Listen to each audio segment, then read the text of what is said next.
Oh, 2 people on already. That took 30 seconds.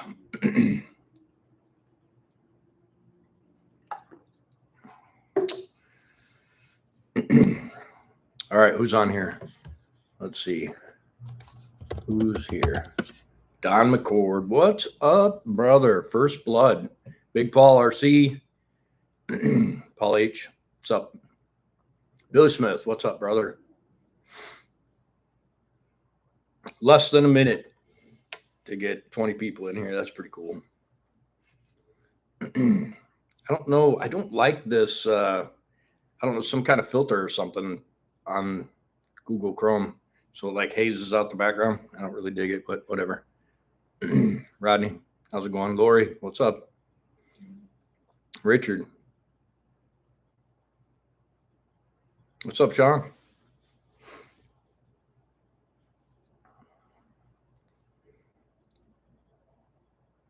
Busy boys.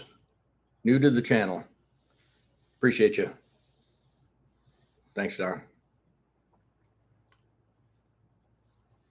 Darren. I'm going to say Lud truck, but is it Lude? Drew. Cliff. What's up, guys? I'm going to apologize. I'm a little this morning. It's morning for me. I know it's not morning for you. What's up, Robert? Uncle Bob. Had a long couple of days. And so I'm kind of tired. I'm trying to pour in some coffee from the Starbucks in the lobby. I just had some breakfast lunch. Man, I hate getting up in the morning and it be like afternoon, and then you eat a big old lunch and you feel like crap for the rest of the day, but it is what it is. But I thought I'd log in and see what you guys are up to. Maybe answer some questions. I know I slipped a picture out, a little clip of Black Betty. And so I've had a lot of questions via messages and email and stuff. What's up, Kevin? One of the reasons that I wanted to do a live today, so I want to talk to you guys about my spot, my secret spot, my honey hole, my cab over graveyard, and some bad things that happened there last week, and how it's kind of changing the plans a little bit, but how we're going to try to get through that. Oh, what's up, Seth? I should have known that. Sorry, I'm just a little sleepy.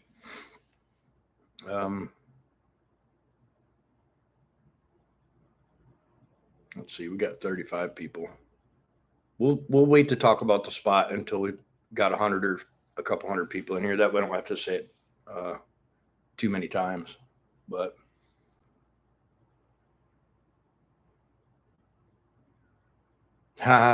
nice.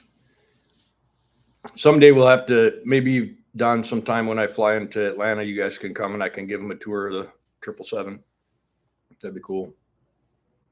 What's up, Darren? Yeah, Betty really is coming along nice.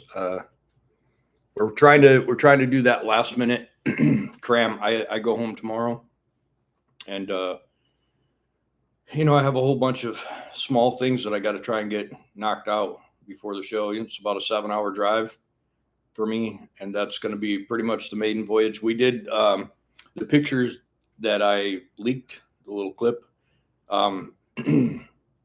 That was Sunday, Saturday. That was a week ago, Saturday. And first drive with the new suspension, first time leaving 1 mile from the house, and we took it to my favorite fuel stop and threw threw a couple hundred at it, and then we went over to this prison that I want to buy, and we took some good looking pictures and shot a few videos and stuff over there. Truck seems fine. It's making lots and lots of power. It's surprising how much power it's making by the seat of my pants, not by a dyno, but it's up there in range that maybe Crystal is not the bad boy on the parking lot anymore, but there's a lot to do, a lot of small stuff, and I'm hoping that we can get it knocked out. It is on the plan to go to Matt's. The problem is, to get a truck into Matt's, they want only nice stuff in there, and the truck isn't finished, and so I'm having trouble getting it approved for inside. Let me run through real quick. Kevin, James, Justin,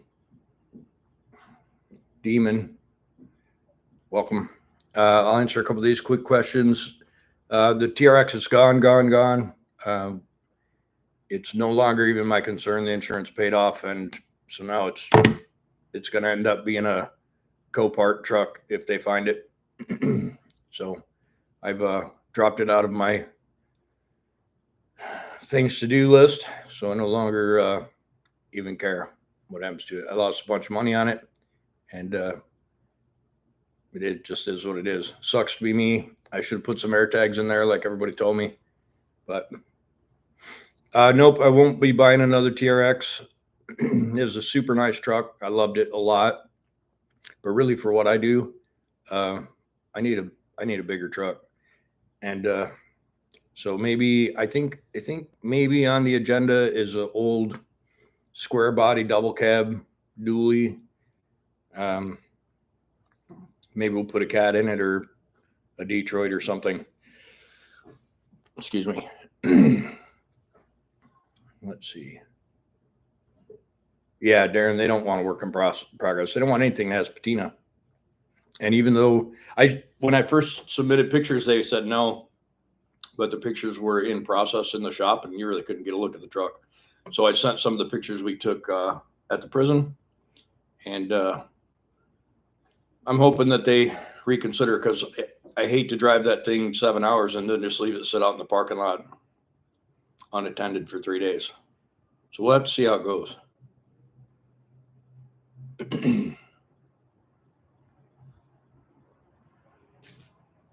Nice, Sean.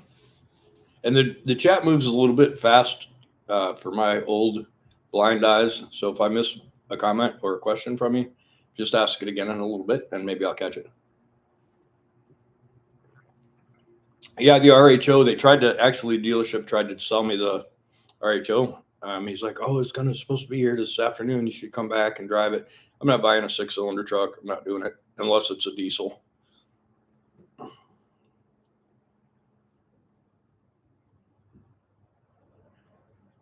Demon, the Belvedere, 59 Plymouth Belvedere, 6092, 350. I kind of paused that truck because I got overloaded. Car, I should say. I got overloaded on big trucks, and I look at that car all the time, and I want to get it done. So we'll have to see. Yeah, Don, we could do that. And who else is going to be in the parking lot? I don't want to spoil that, so forget I even started that. But somebody else might be in the parking lot as well, so maybe we'll have our own little, YouTuber show in the parking lot. What's up, Tim? How's it going, brother?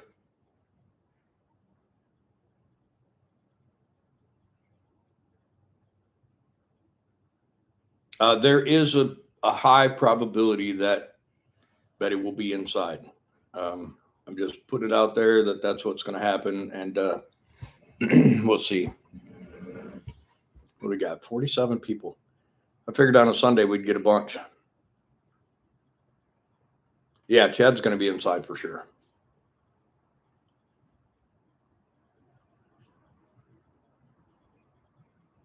Progress on the Nova. What's up, Mercedes? From Knoxville, near Timmy. What's up, Kelly?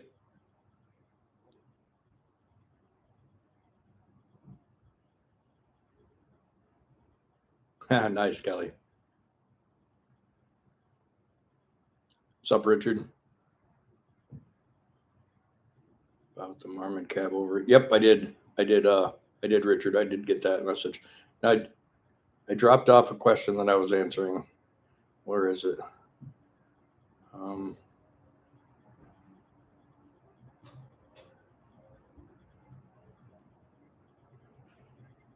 Dang it.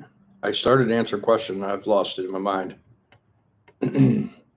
Yeah, I'm not sure what's up with Orwell. There's some kind of top secret stuff happening over there, so I don't really have any details.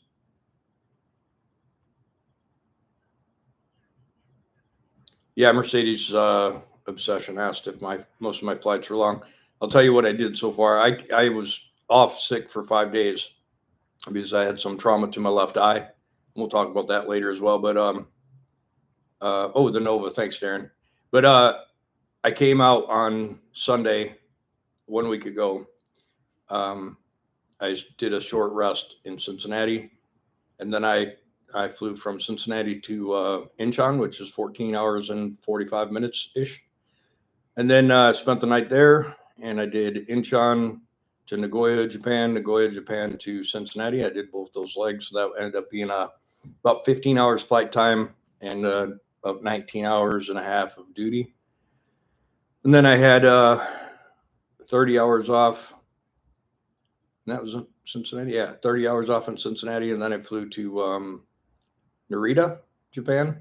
It's about 13 and a half. And then short rest, 11 hours.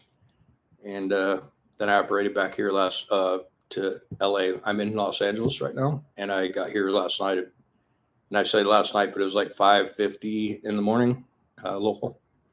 Nova progress. The Nova's done as far as the rear end and the brakes and all that. There's 2 videos coming out to summarize that. And then I didn't shoot a video. I did some stuff, put my race carburetor on there from Biggs Racing and tuned it and, put a little timing in it. And now the thing's crazy. It's pretty fun to drive. But I think we're going to do exhaust on that next, exhaust and carpet, because it's just a steel floor. It's kind of annoying. James O'Connell. Oh, cool. Like to see it, Matt. Listen, I will post on Facebook and TikTok and whatever where I will be at Matt's. I'm going either way, I guess. But if anything happens and I can't take Betty, I'll let you guys know.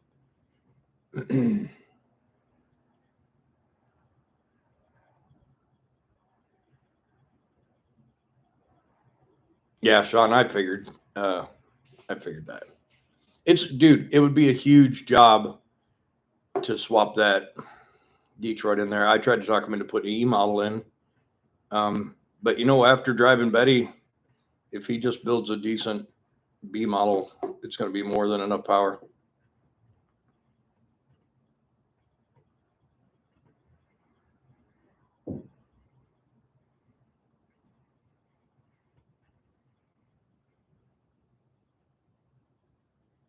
Well, yeah, it's crazy. It's crazy, right? Like Matt's is so huge. Even when I was trying to tell people where I was at, they would show up right as me and Jessica would have left to, either go get some food or go to one of the booths we were trying to solicit or whatever.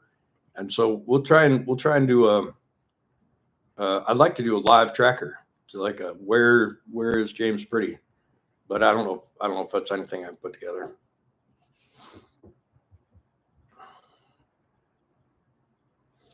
Jason, I'm just going to send it. And we're going to hope for the best. And actually that sleeper boot is getting more elastic. The longer it is stretched on there, the more pliable it's become. And now that it's sitting outside in the rain and the hail and the tornadoes and everything that's going through, it's even better. So we'll see how it goes.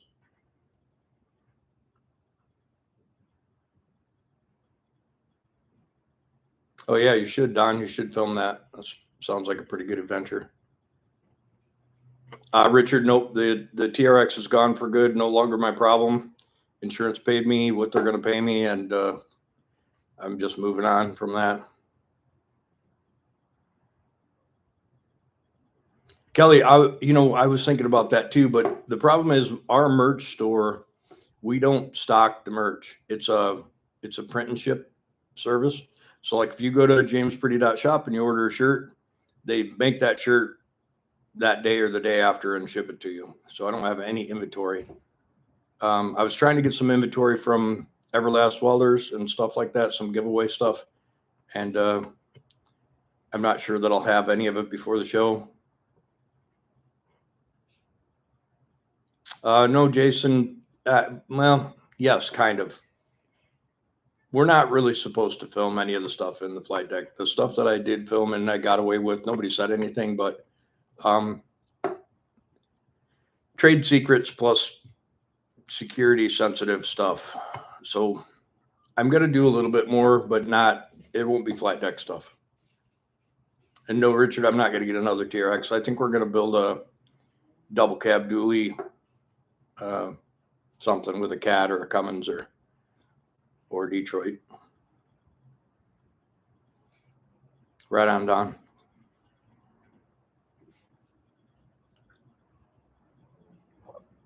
I'm not sure, Justin. I don't know if he's going to do a Detroit. Sean said that he's heard he's just going back with a B model.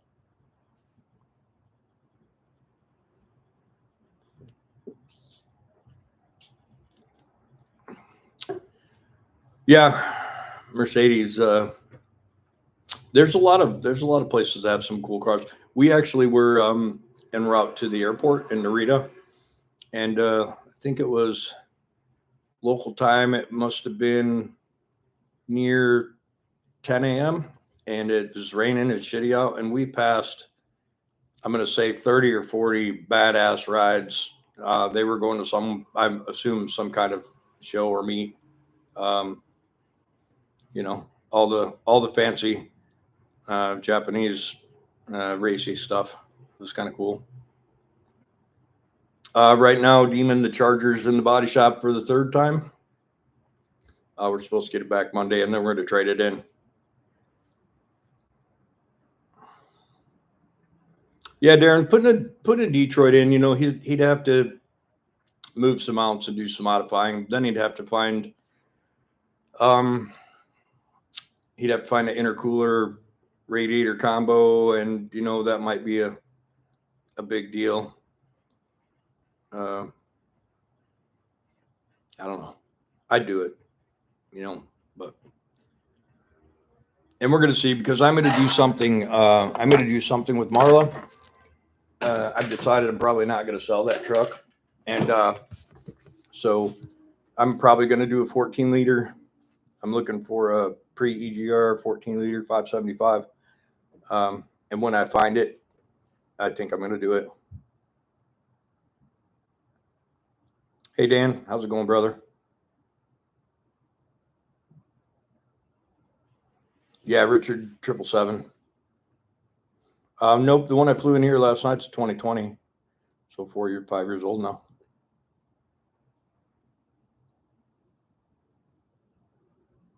Thanks, Darren. All right, James. We'll talk to you soon, brother. See you at Matt's.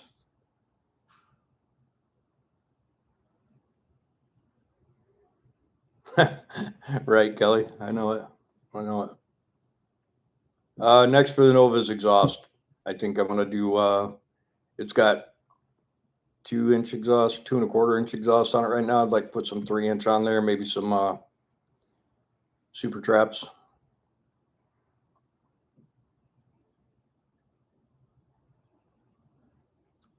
Yeah, I haven't seen that Mercedes. I'm behind on YouTube because it's been min rest pretty much everywhere. I might catch up on it today.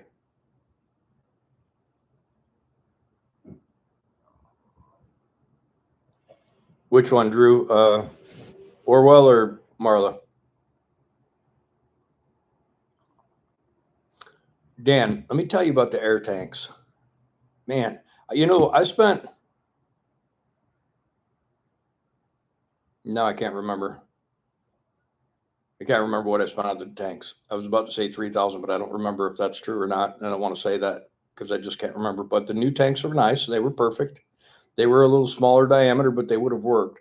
But I took the old nasty air tanks that were on Betty to the powder coater, and they sandblasted and triple powder coated them, and they look amazing. So they're actually back on the truck, the factory original ones. Right on, Drew, both of them. I actually would probably not take a cat out and put a Detroit in, and not because, or vice versa, not because either one of them isn't cool. You guys know I love Detroits, and you know that I'm a big fan of cats now because of Crystal's engine, and now because of Betty's. I was so disappointed after I did Crystal's engine, because I was like, man, or yeah, after I put Crystal's engine in, I was disappointed that I put a B model in Betty because I spent a lot of money on that. I spent over 20,000 on Betty's engine, and and I was like, wow, this thing, runs like crap. And I'll tell you a big story about that as well. But kind of runs like crap. It smokes good, but doesn't really make decent power. And I was like, it's B model. I didn't expect it to do much. And people were telling me, no, man, if that B model's built right, that thing should make plenty of steam. You should be impressed. And I'll tell you right now, I'm impressed. And that's a long story, and we'll talk about that probably today. There's a video coming out on it, but it's not for weeks. I have a backlog of videos, and so it's just going to be a while before you see that. Yeah, the engine in Betty, it started off as it's a 7FB. Betty was a 4MG, and there's a debate whether the 7FB or the 4MG was a good engine. And I'm not partaking. I'm not partaking in the debate. I'm just saying that I had a 7FB that was supposedly a new engine, and they overheated it, and that's why it came out of the truck. So I figured, well, how bad could it be? So I took the block and cranks. It took 2 blocks, 2 cranks, 2 heads, 2 cams. You guys saw the video. I went up to, drove 2 hours to the machine shop and dumped it all off, and one crank was bent. Both cams were good. One crank was bent. One block was junk. One head was junk. And so we threw all that shit away, and they did they zero deck the block. Like they bored out the part that where the sleeve sets on the block and chatters its way into the block, and that's what sinks, and then that's what those head gaskets, and you shim under that. They zero decked that thing. They bored those out and installed hardened rings, and then machined it back to factory specs. So that block, I'm going to call it zero timed. So they like zero deck, zero timed, whatever they did to the block. So that was like, I want to say I spent 4,000 on the block. And then they polished both cams. They completely went through the one head I have. The head I have on the engine is the new style small chamber, small port. The old school had big, massive square port intake ports, and the new style have I'm going to call it a high velocity, smaller port design. And at first I was like, man, I don't really want to use that head because it's, small port. And then I did some research, and actually that is the better of the two. And that's, again, a highly debated topic. And I'm not taking sides. I'm just saying that's the head I have on there. It's a C model head. And so internal wise, I have, which I probably should have done it different. I should have went with a C block and used the wide journal crank and all the other stuff, and that's debated as well. So we won't get into it. But I had steel pistons. Modified the oiling for the dual nozzle piston oilers. We did something with the pins. They're a heavy wall, some sort of polish piston pins, supposed to be good racy stuff. We did some porting. We did a little valve work. Anyways, it's brand new, top to bottom. So spent money doing things I probably shouldn't have done. I put a C pump, a dual scroll C pump on it, and I screwed up. Let me tell you what. And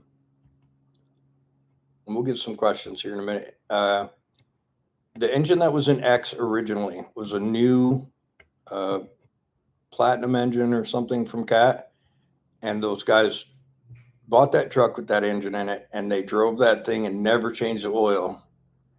And what was the demise of that engine, and I don't know if you guys remember, is when I took the oil pan off, there was about this much of the thickest mud sludge in the bottom of the pan, and it's about this far above the oil pump pickup.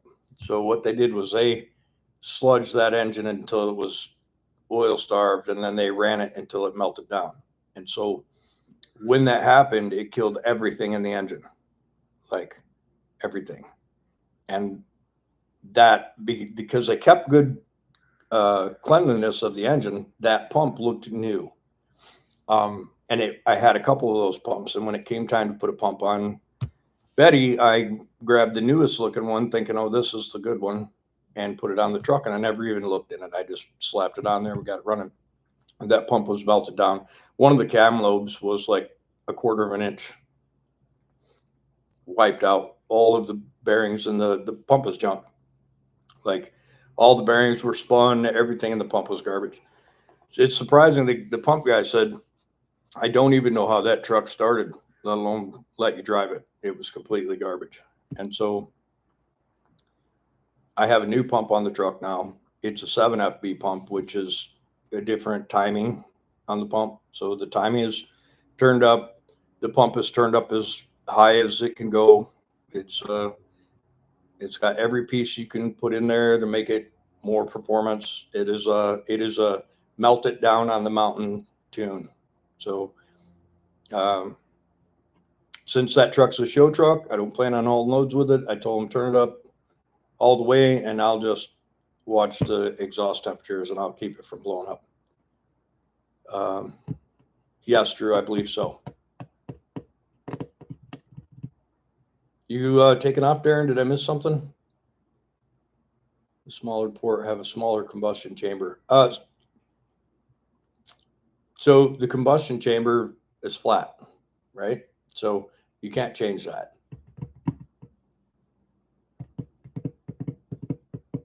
What's up, Mike? How's it going, brother?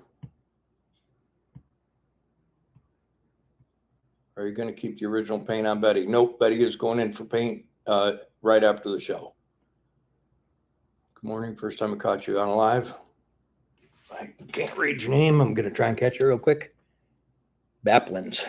Good morning. Pistol Perry. How's it going? What trucks are left? We have 9 trucks.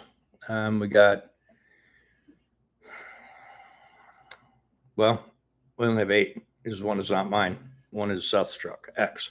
But we have Dolores, Whitney, 11, Trisha, Crystal, Marla, Betty, and Ronda. That's what's left. Let's see.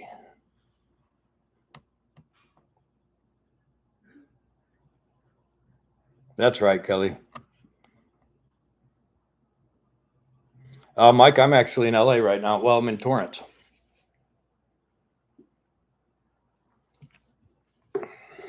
What did you have to do to Betty? Run right a turbo? Nope, we put a new pump on it. So I met a guy through the internet, and I don't remember. I think he was selling a pump, I think he was selling a pump. The 7F or the 7 Echo 5888 dual scroll pump, which is what I had on Betty, and everyone told me, "Oh yeah, you got to run this pump. You got to run these injectors." I've got the and I don't remember the cat part number. I only know the cat rebuilt part number, which is the OR 8785, which is the big nasty marine nozzle. And so I have those in the truck, and the people that were bragging about how to make cats make power were saying, "Oh, you got to use this pump. You got to use these pistons. You got to do this." So we did. That's what we based the whole thing on. And so I seen he was selling a pump, and I messaged him on Marketplace, and I didn't know he was close by, and I didn't know he worked for Cat. And I asked him some questions about it. He's like, what do you got?" And I told him, he's like, "Yeah, you don't want that pump. You want a 7FB pump." I'm like, "Oh, well, I've already, excuse me, I've already got this pump, and this is the plan." He's like, "You don't want that." He goes, "Matter of fact, you want a 7FB pump, and I can find you one." I said, "I have a 7FB pump." He's like, "You got the pump and the timing advance?" And I said, "Yes." And he's like, "Bring it over." And so I threw it in the back of the truck, and we went over there, and turns out he's fairly local to me, like 30 minutes, and works for Cat. He's been working for Cat for long time. Very smart guy, and we became friends. He built a pump. He's been working on Betty while I've been out at work, and yeah, he's a great guy. And let me tell you what, that pump made a huge difference. Of course, the other pump was completely junk, just like I said. So I get that, but I was super impressed. And seat of the pants, I think it's making more power than Crystal, and I can't imagine that's a thing. But there's a dyno thing happening pretty soon, and we're gonna see. A lot of people talk shit about their trucks and what they make, and I'm not going to talk shit. I'm just going to get some dyno sheets and some footage of both trucks, and we'll see. And we'll even probably dyno that old whooped out 8V92 that's in Marla. Let's see. Big Paul RC Tricia is coming along very well. I got some pictures yesterday. It's been final sanded. All the body work and final sanding was done. And I think he's probably painting today. If he isn't painting today, I'll be surprised. But it's supposedly going to be done real soon, so we'll see. Just need a collab with PDI. Yeah, that would be cool. Drew, you can do a lot more. And actually, my new friend that's a cat guy, works for Caterpillar, he's going to be doing some stuff to Crystal. We're going to try not to break the crank, though. You know that those E models are crank breakers, and I don't want to break the crank, so we'll see. Yeah, I can't wait, Darren. I'm super excited. I don't know when it's going to happen, but yeah. Sean, I don't have plans to keep Tricia. The reason I spent the money to paint it was so that I could make it go away.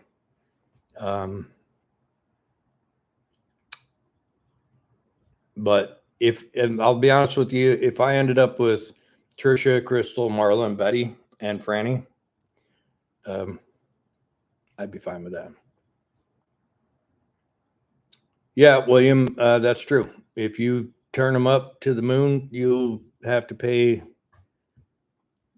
the price.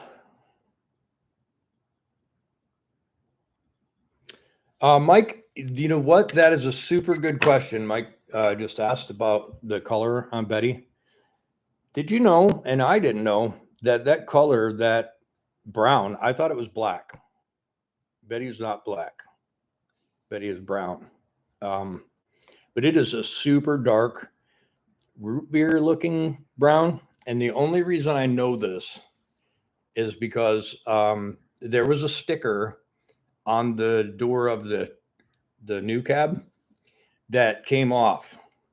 without damaging the paint. And under, they must have put it on when the truck was new, and the paint under it looks brand new. And when the sun hits that thing, it's almost like a black paint with a brown metal, like a root beer metal. And it is gorgeous. And Jessica likes it too, but we can't really call her Black Betty if it's brown. So I don't know what we're going to do, but it is a gorgeous color. Let's see what I got. Coffee brown. Yeah, it's gorgeous. Yeah, me too, Drew. I'm super excited. Oh, Brown Betty for sure. Yeah, is the snowman? Yeah, that's right. The snowman's not black either, but it looks black. But the metallic in that, you wait till you look at that door. I don't know. Did you see it, Don? Did you see that spot on the door in the daylight? It's gorgeous. And you know, I'm not against brown. I'm really, as soon as I saw it, I was like, you got to look at this paint. And I showed Jessica. She's like, oh my God. I'm like, but it's Black Betty. So I don't know. All right. What were we going to talk about? I blew it off for a second. I said, we talk about it later. Was it the pump? Dang, I can't remember. And it's funny, Sean, there's a great big Harley sticker on the back of Black Betty right now. And it's kind of a cool sticker, but it's in rough shape. So we're going to do away with it probably. But if we can go to Matt's, it's going to be on there at Matt's.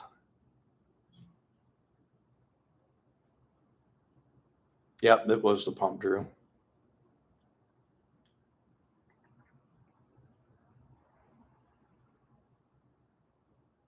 Yeah, Demon, we actually have a video of that. Jessica did a video of that actually on my channel.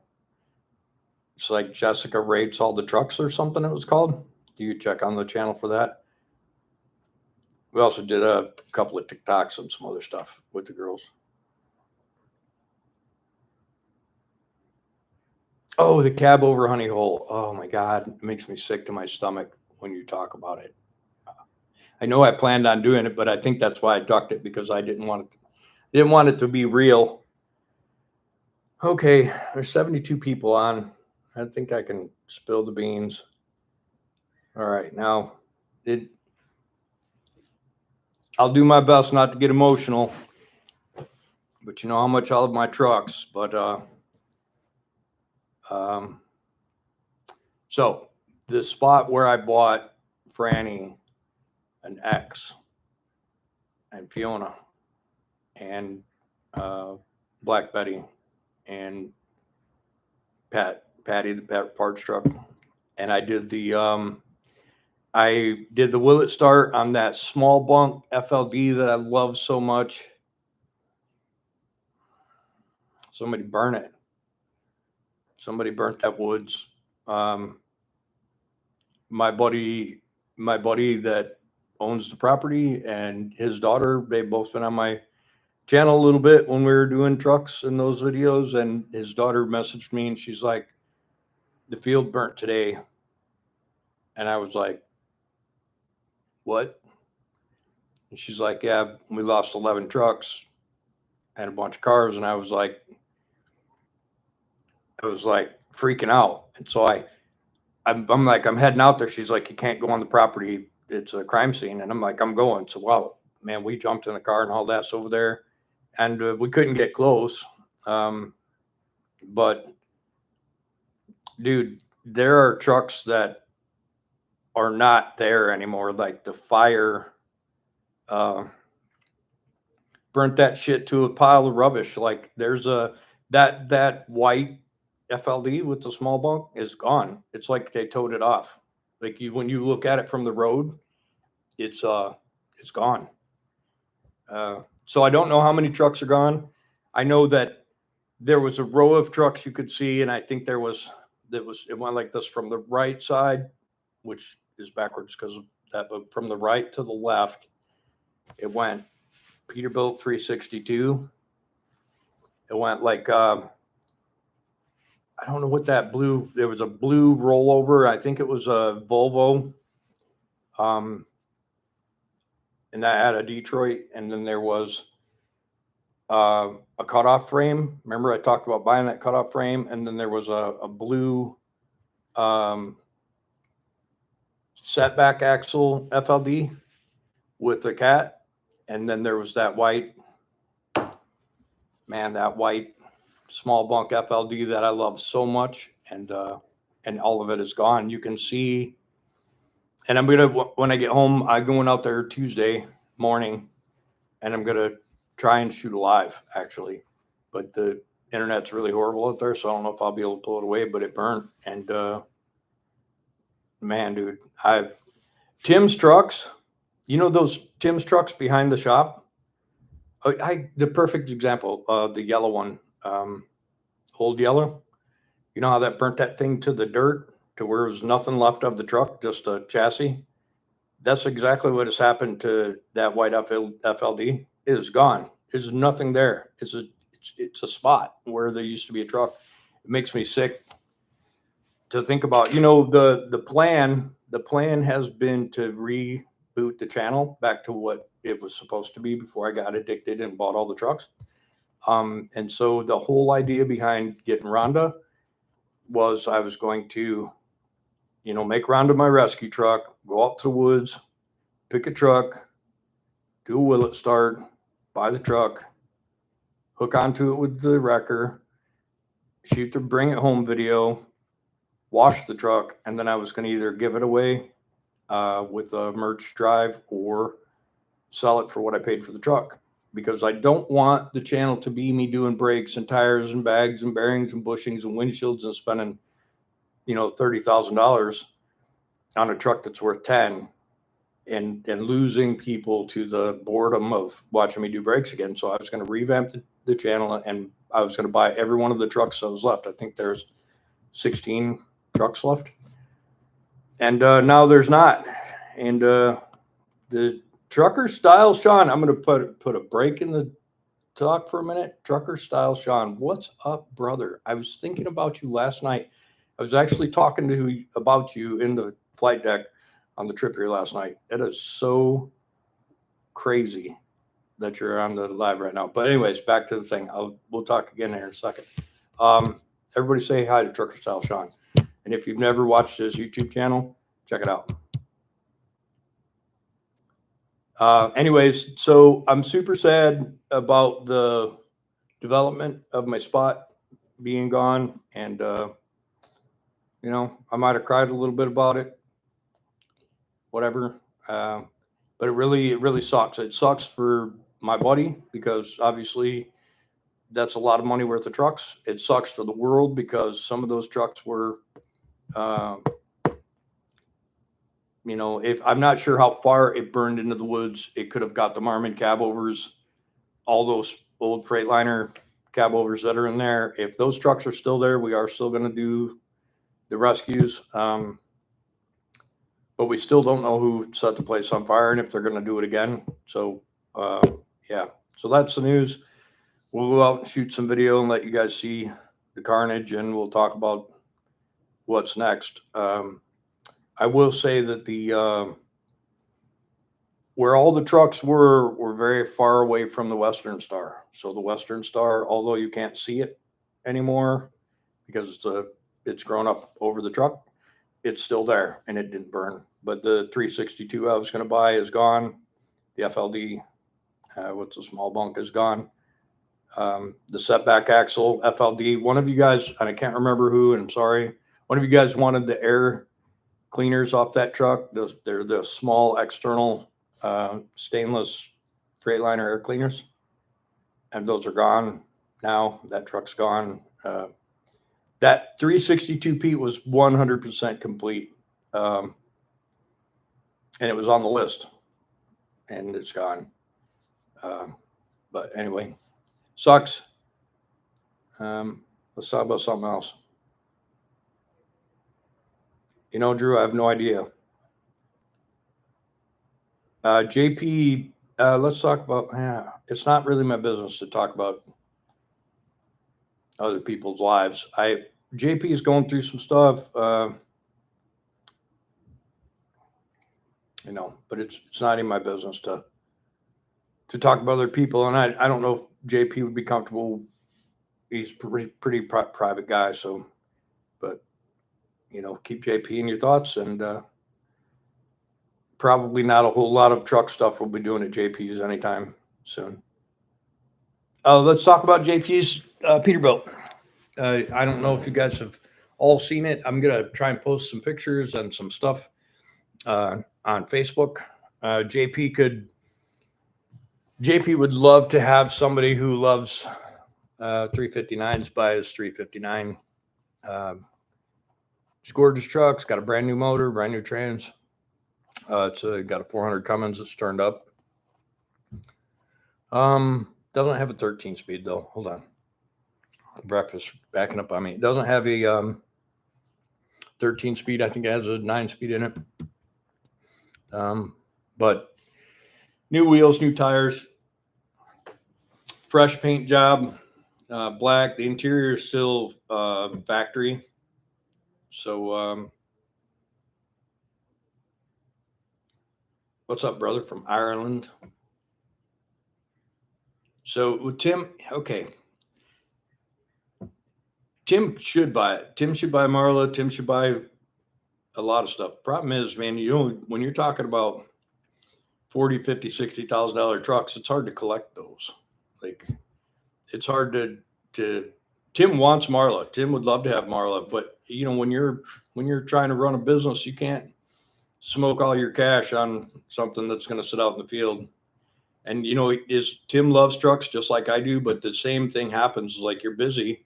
You buy a truck because you want to save it. Tim has every intention of saving trucks, just like I do. He loves trucks maybe even more than I do, which I don't know how that's possible. But you spend $30,000, $40,000, $50,000, $60,000 on a truck, and you buy 5 or 6 or 8 or 10 of those, and then you see them rotting into the ground on your property. It makes you sick. Like, that's one of the reasons why I'm selling my trucks, is because I can't save a truck from death and then let it die on my own dirt. I'm not going to do that.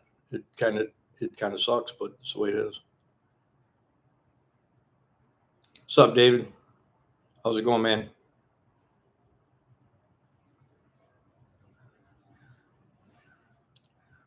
Yeah, trucker style, Sean. You got some splaining to do. You got fans that wonder why you just dropped off the face of the earth. You promised when you switched locations and careers that we were going to continue to see you on the YouTubes, and we've all been patiently waiting. So let's get some videos going, brother. Yeah, Drew, I wish. Okay, well, let me run this by you. There's 100 people in here. What would you think about this? What if I go out to the woods and I pick a truck? Let's say it can't be a Peterbilt 362 anymore. Let's say a Freightliner, like a early 80s Freightliner cab over, and it's Cummins powered and a 9-speed, and it's spring ride, and it has probably some bullet holes in the glass, and it's a truck that's been in the woods for decades. What if I go to the woods and I do a will it start, and regardless of the outcome of that, I buy the truck, and we bring Ronda out there, and we do some moving some trees and moving some cars, and we hook onto that cab over, and I bring her home. I drag her home. We shoot a video, and then the next day I clear off all the space, and I bring that truck up to the shop, and I get the old hot water pressure washer out, and me and Jessica scrubbed up that thing, make her all sparkle buggy, and then I give it away. And when I say give it away, I mean I make a shirt that says something silly like Maker Sign or Sparkle Buggy, or and we put that truck on the shirt, and then everybody who buys the shirt gets entered into the drawing to get the truck. And you have to find your own way to get the truck home, because I thought about, I'll deliver the truck using the Globe trailer, but that's like that can be thousands of dollars, depending on where you live. So what do you think about that? Would you do it? Would you guys be interested in buying some merch at a chance of winning a project truck? So a lot of guys, when they do a giveaway, they try and make $50,000, $60,000, or the big guys make $1 million. But all I would really like to do is make back the money I invested to go get it, and spend a little bit of time, and the most of the time is not washing the truck or getting the truck. Most of the time that is involved in this is editing video. I would like to break even. I'd like to do cool content, save trucks, and get them to people who want to have a project truck, or they could sell it or whatever. And then I don't have to store the truck and then go through the huge financing of making it roadworthy in the hopes that somebody might buy it and want to operate it. You guys good with that? You guys want to do it? See, that's the thing, Don. The people just have to understand that when you do a giveaway, you're actually paying some law firm a couple of grand to draw a name out of a hat. That's the only way it can be fair. That's why everybody does it that way. When Bruce does giveaways, Bruce spent a lot of money that he could have put in his pocket to make sure that the drawings were fair, so that it wouldn't alienate people and make people feel like they got gypped. They don't have to do that. They can do a random number generator on the internet, or roll some balls around and pick a number. But those guys are spending a lot of money to have real drawings done to make it fair. So if I would have won blue collar, I spent a lot of money trying to win blue collar. I don't know if you guys know that, but I spent a lot of money trying to win blue collar, and I didn't win it. He didn't give it to me. He gave it to some guy who spent $25, because that's how it worked. It was a legitimate deal, and those guys are legitimate when they do that stuff. So that's the way we would do it. And if somebody I know won, the people that are playing, you just got to understand, it's just the chances. And I don't even sell merch. You guys know that I probably sell less than $10,000 worth of merch a year. Some people are selling $50,000 worth of merch a month, but it is what it is. I'm not trying to get rich. I made merch so that people could have their favorite truck and wear it on their shirt. We do have this shirt. This is my favorite shirt. I don't know if you guys have noticed, but this shirt, look how wore out it is. I've been wearing this shirt for years, and I wear this shirt every time I go out on the road. This is my layover shirt. Sometimes I wear this shirt 3 or 4 days in a row. Just saying. And I have this shirt on the merch site. You should get it. It's a great shirt. Let me read that. You do not need a CDL to drive your own truck. If you're going to pull your camper or just drive it because you want to the gas station or get ice cream, or you want to drive it to your buddy's house or across the country and tour the country in it, you do not need a CDL, regardless of what a lot of people think.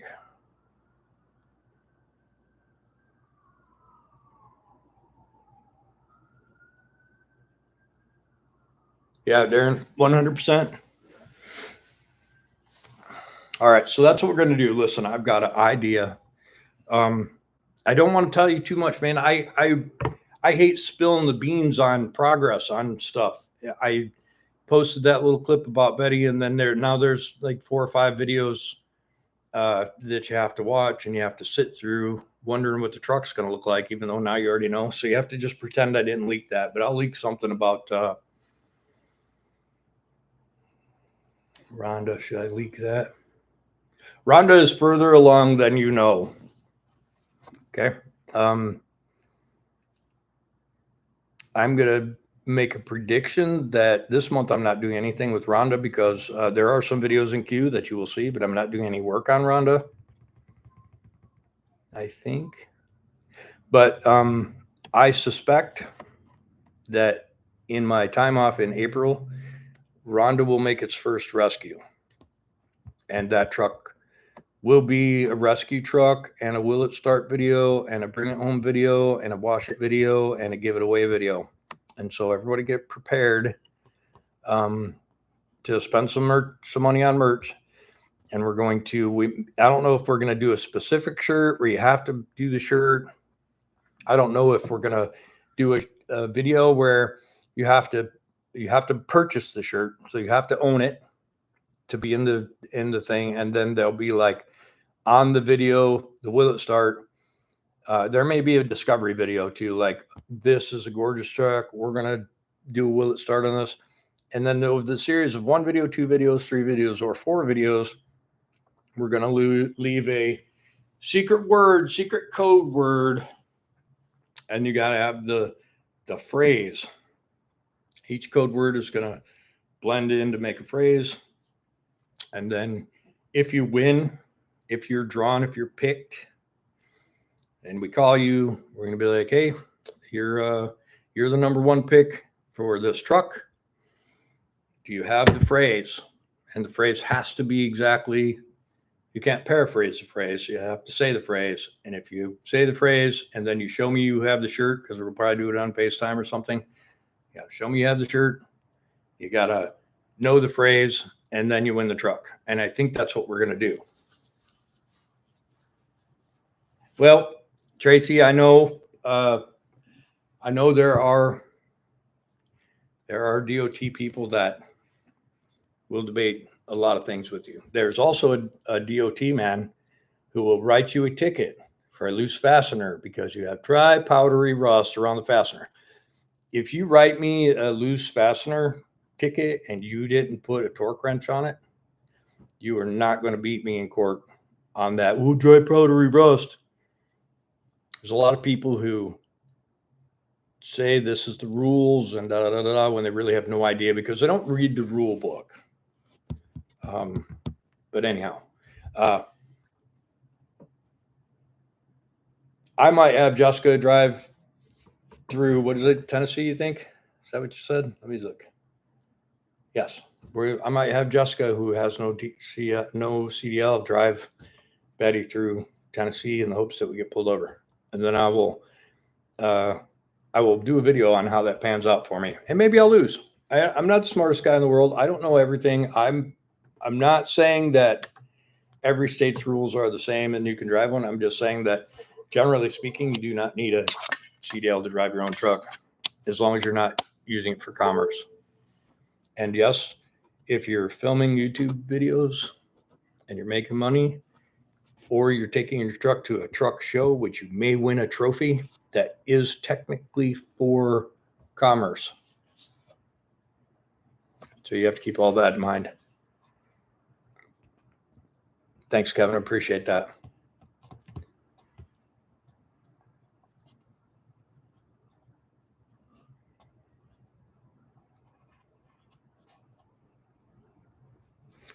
David, I'll think about that a little bit. I can find a reason to love every truck.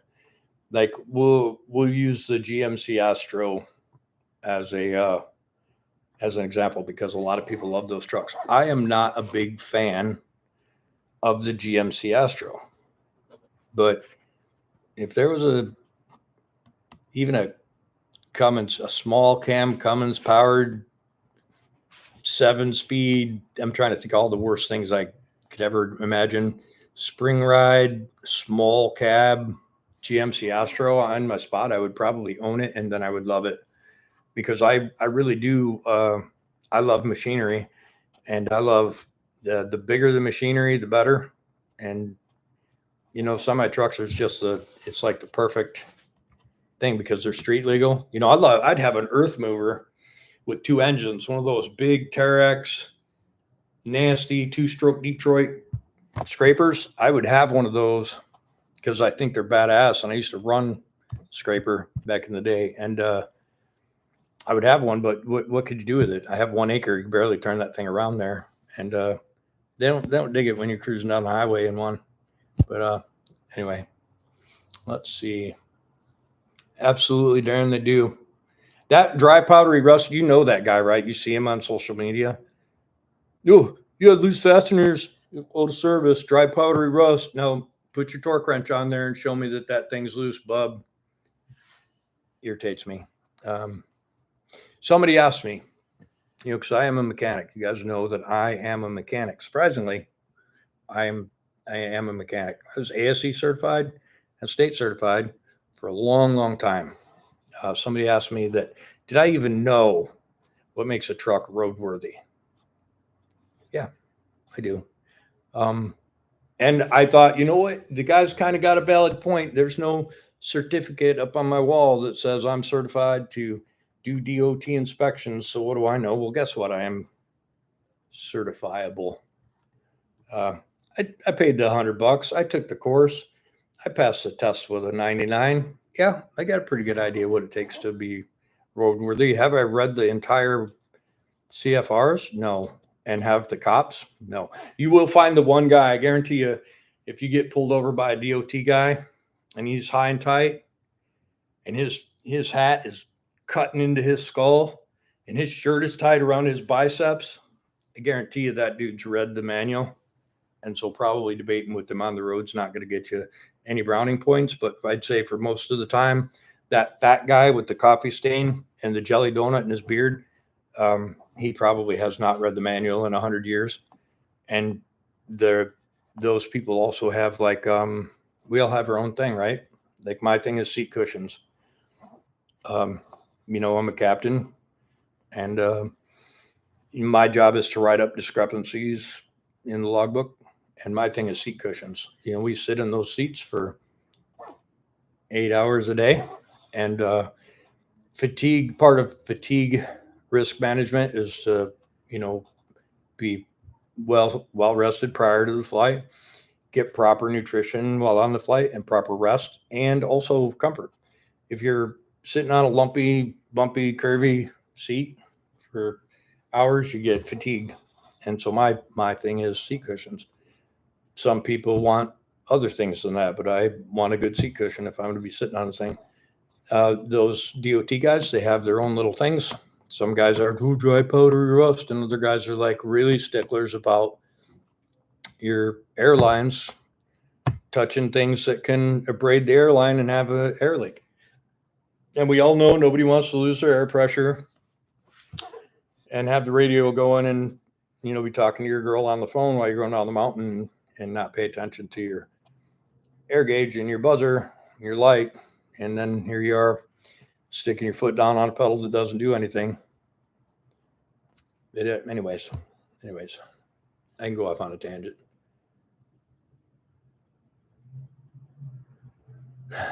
Jason, you write the phrase down, bub.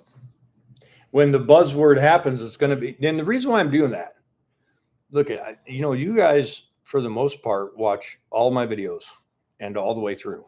And so me asking you, hey, you spend $30 on a t-shirt and you get a chance to win one of these cool ass trucks, you guys are probably for it. But other people will just not even watch the channel. They'll see it on a Facebook post and they'll just run and quickly buy a t-shirt and throw their name in the hat, and then they don't contribute to the channel. You guys contribute to the channel. You're here on the live, you're in the comments, you watch all the stuff, and even the videos that suck, you support me, even though I'm whining about it. And I appreciate all of that stuff. And I know you guys watch the videos. And so when you buy a shirt and you're trying to have the chance of winning a truck, you're not only doing it for yourself, you're doing it for me to support the channel. So I just don't want somebody to see it on Facebook and win the truck when they don't even watch the channel and they don't care about the trucks. So the phrase is really for people who watch the show and they watch the whole show and they can see the phrase, because it's going to be simple. It's going to be talking or working on something. And I'm just going to say is like blah, blah, blah in parentheses. And that's the phrase word, and just jot it down.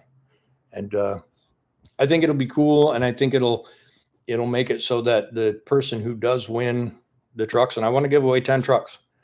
So I want to give away 10 trucks this year. And so, I want it to be fair, and I want people who actually contribute to the channel to win them. That's right, David.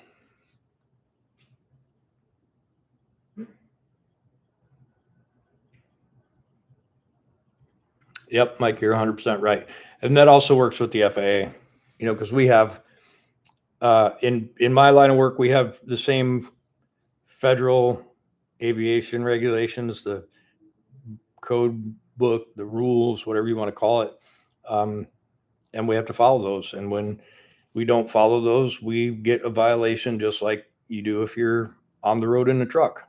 And depending on the severity of the violation, there's actions that they take. You can be penalized financially. You can be penalized by temporarily losing your ability to operate. You can be permanently removed from that line of work, and you can also get a evaluation ride where you go in the simulator with some feds, and they kick your ass in there. And if they feel like you have the ability to endure that, you get your license back. So I mean, there's you can't just cock off when somebody's telling you about your dry powdery rust, but you also don't have to get walked on either. And so I guess know the rules, and if you don't know the rules and you get popped for something, do some research, do yourself a favor, because sometimes people are just wrong.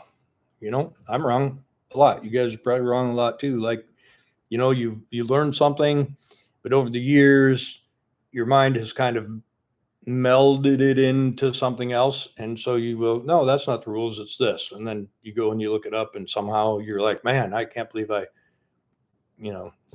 blended that with something else. So they're just human, and they are, for the most part, I think, DOT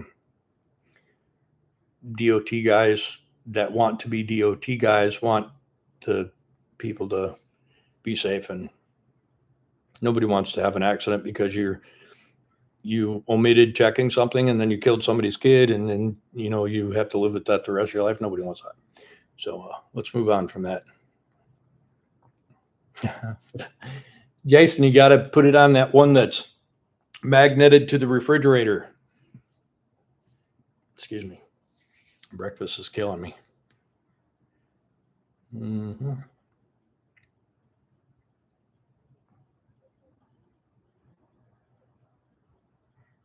Well, Darren, and there's a lot of that too. And I think that I'm not gonna be mad if a guy or a girl wins the truck and then sells it right away, because the idea is to just save it, right? Save it from rotting in the woods somewhere, and get it to somebody who wants to play with it, or even a younger kid. Like there's some YouTube channels. There's some YouTube channels with some young kids, and they're working on an old GMC Astro or an old flat floor International or something. And are they going to put that truck to work someday and be a dump truck driver or whatever? Maybe not. But the idea is to save it and give somebody some joy from it. Yeah. That's right, Neil. I agree with that.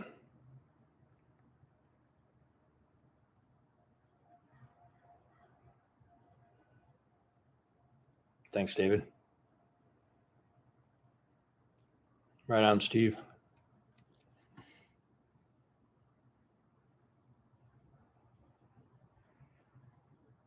Yeah, Alan, that's for sure. I mean, there's all kinds of contributing factors to having what would you call it? A aggressive dispute about the rules with somebody trying to enforce them. Sometimes they're just having a bad day, and they take it out on you, and maybe they just got their wife cheating on them, or somebody in their family got sick, and they're stressed out about something else, and then they're a dick to you for no reason, and then you're not having a great day either. So pretty soon you're fighting with somebody who could take your money or your career away. It sucks. It's a shitty situation. No, I never get to New Zealand. I'd like to go. Um, the thing about cargo, um, the big cargo places are Hong Kong, China, South Korea, Japan, places in Europe, Leipzig, Brussels, um, Riga, Latvia, Bahrain, Dubai, stuff like that, Delhi, and those are like big cargo areas. So most of my stuff is that we get the occasional, because we fly for DHL as well, and so we get the occasional Sydney, Melbourne, Singapore, stuff like that. But nope, no New Zealand. Never been there. Never heard of us going there. So I don't know.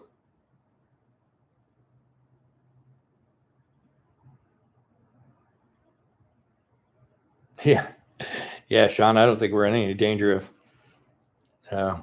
What's that kid's name? I can't remember his real name, which I think is weird. I don't think we're in any danger of him winning any of them. What's up, Sal? Hey, I think California's going to loosen up a little bit. We'll see. All right, Jason. We'll talk to you, brother. No, Sean, we're exempt from a lot of the tariff stuff. Yeah, that's right, Billy. Rules are changing everywhere. I'm not a political person. I don't make political statements. I don't value my opinion over anyone else's. But I hear that we're going to make diesel great again. I'm just saying. Hey, check this out. I'm going to have some Japan quality water right here in front of y'all. I might have taken this off the airplane this morning. Doesn't smell like anything.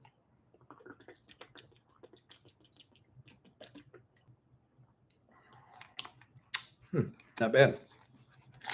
Chances are that there's a lot less chemicals in this Japan quality water than there are in any of the crap we drink over here. You have never half-ass repaired any tractor that I've seen, and that what makes your channel great. Appreciate that, brother. I don't know. I don't know if it'll make me speak Japanese or if it'll just make my eyesight better. But it's pretty refreshing, and it was free, so that was cool. I do not like their catering, though. I'm just going to get that out of the way right now. The catering, it's an upper level catering. But I just don't like that food much. Neil, I don't know. I would love to give away 11. Dude, does anybody want that truck? I'd love to give that truck away, but my goal is to actually find somebody who wants it and wants to pay a couple $1,000 for it or something. But I'd love to give it away, but it's on. Nobody wants it. I'm the only one in the world who thinks it's cool. So I don't know. I'd love to do a Whitney giveaway. That truck deserves somebody that wants to make it special. Yeah, Tracy, pretty much. I do the same basic stuff. I got the same rules. The only difference is I can spend 10 hours on the road up there and never see one other piece of traffic. And that's kind of cool.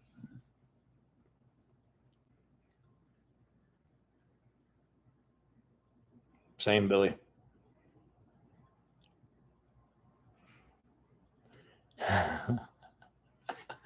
Oh man, 3406E's being the best engine is a political statement. This is true. But dude, other than Cummins, I love them all. And Darren 11 has been parked out in front of the house in the sell me spot and in the kill my battery spot from the power lines over the truck. And it's been out there for months and nobody wants it. Yeah, I'm hoping that, Sal, that goes away completely. How about I buy 2, get 1 free? I'd do that. What you got in mind?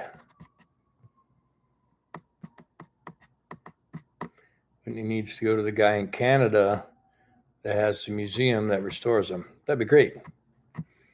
Oh man, I feel like a doucher. So the other day, I don't talk bad about. I try not to talk bad about other YouTubers. I'm not a great YouTuber. I'm not the world's best mechanic. I'm not the nicest guy in the world. I mean, there's nothing. I'm just average Joe. I love trucks, right? And there's a lot of other YouTubers that are average Joe, love trucks. And some guy cocked off at me in the comments the other day, and he said something about twin sticks, as in like you should work harder like twin sticks. And I was like, wow. So twin sticks, Mark, great guy, loves trucks. I don't have anything bad to say about Mark, but Mark works on his trucks 1 day a week. Like, and he does a lot of work in that 1 day. I'm not going to say he doesn't. And he talks a lot, just like I do.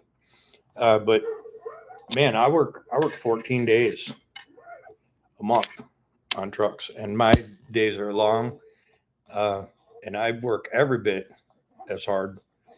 So I don't know what that guy was thinking, but he pissed me off. And I know, and I said that, and I shouldn't have. Some of these comments that make me mad, I shouldn't even say anything, because in 10 seconds after I read it, I'm not mad anymore. But I guess I've been whining a little bit on the last couple videos, and it wasn't really like that. But it did come off that way. So sorry, I don't normally care if somebody says something crappy to me.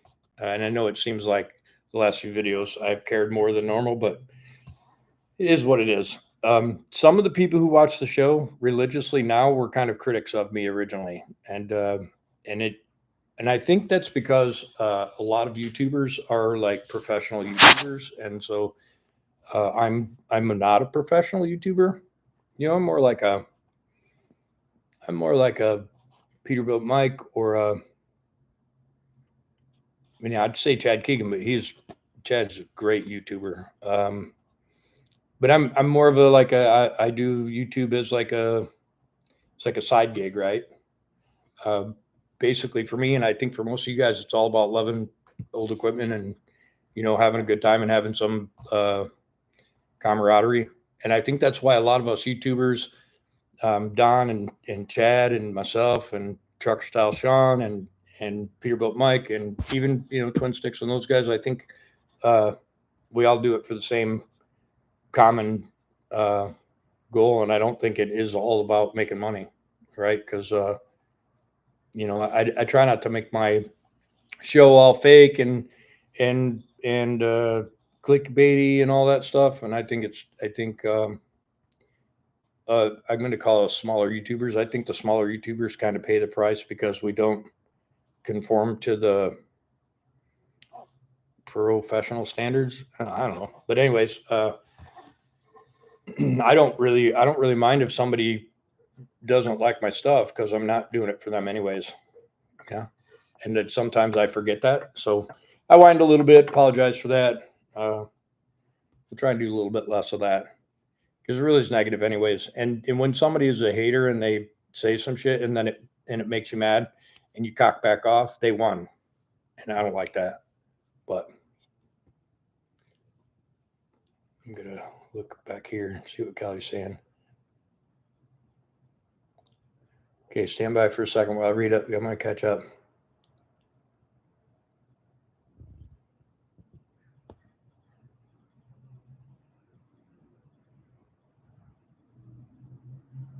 Okay, Kelly. I finished that video all that same day.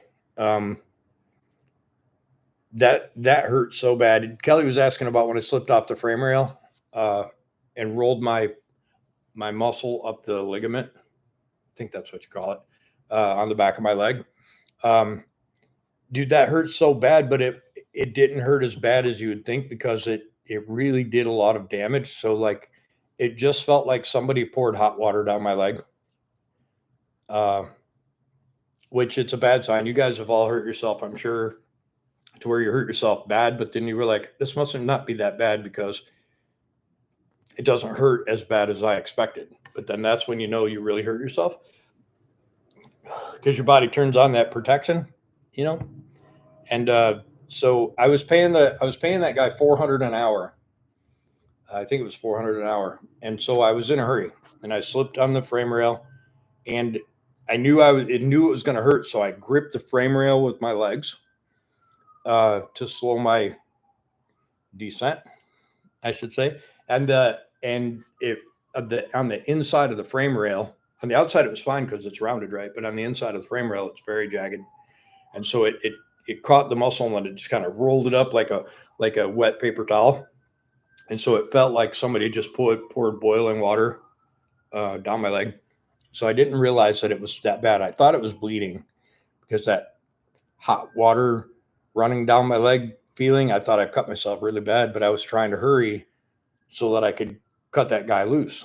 And yeah, I just sucked it up through that video. It's probably an hour and a half uh, left of work that day, and then once I was done and I was starting to walk towards the house, and I was realizing how bad uh, I was actually hurt. And then I think you guys probably all saw the TikTok with the bruise.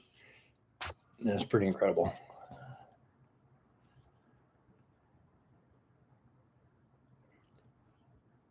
Let's see.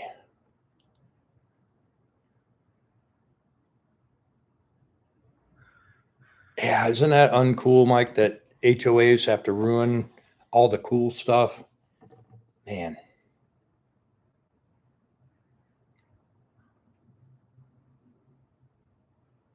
Right, Billy.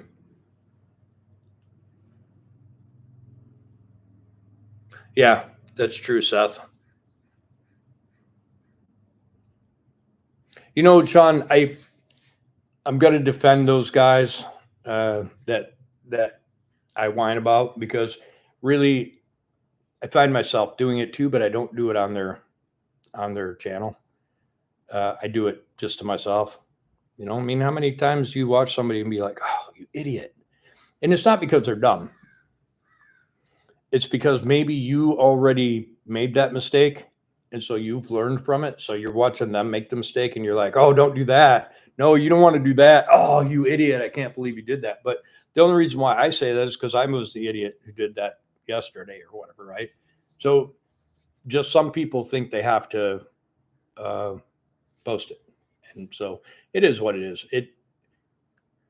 Some people come here just to hate on you and get that couple minutes of fame. And when I started that douchebag of the day post on my Facebook, it increased to haters. So they're just trying to get their little couple seconds. It's fine. It's fine. Welcome back, Tim.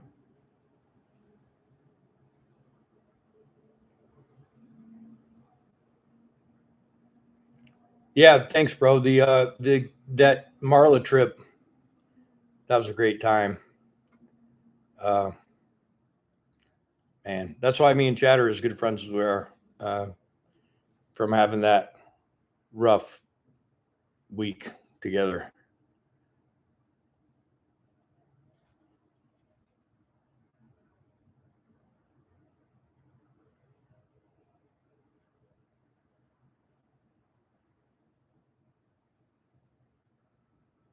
Yeah, I get that, Dave. I'm not a big stretched out truck guy either, right? Um, and then here I am with 303-inch wheelbase on Black Betty, and Franny will also have one. And I'm not a big fan of that. And matter of fact, when I first saw the first 320-inch wheelbase cab over with a small bunk on the road, the first time I ever seen one in real life, I was like, "What are you thinking?" But there are uh, there are times when that is very attractive. Uh, trying to think of the guy's name. Is it Gamez Trucking? He has a white, like a pearl white cab over, and it's stretched out and it's lowered and it's got a huge visor. And I'm not a huge visor guy.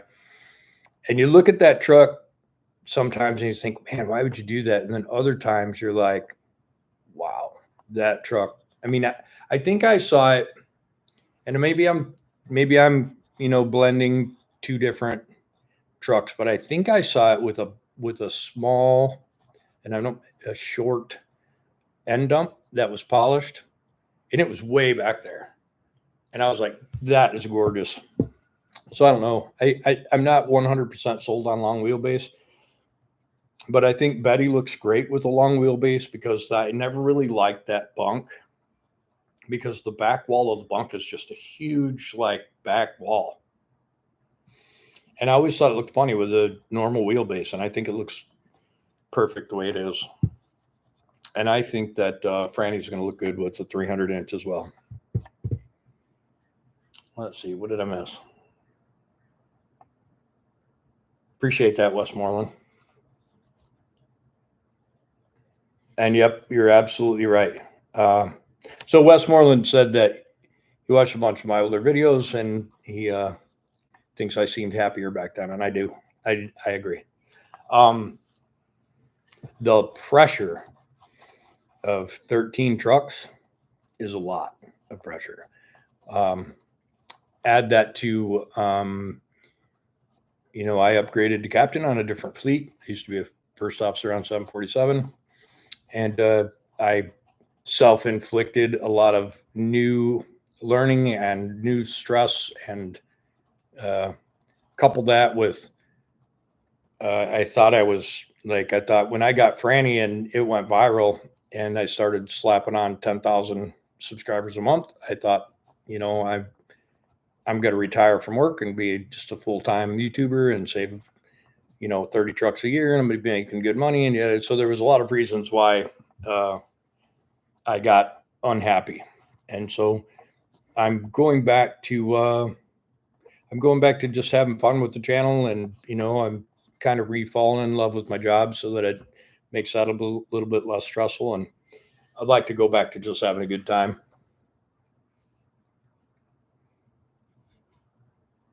Yeah, Neil, absolutely. 270 is a good wheelbase. I'm going to continue to make tons of videos, Leon. We're going to have a good year. I'm going to give away 10 trucks this year.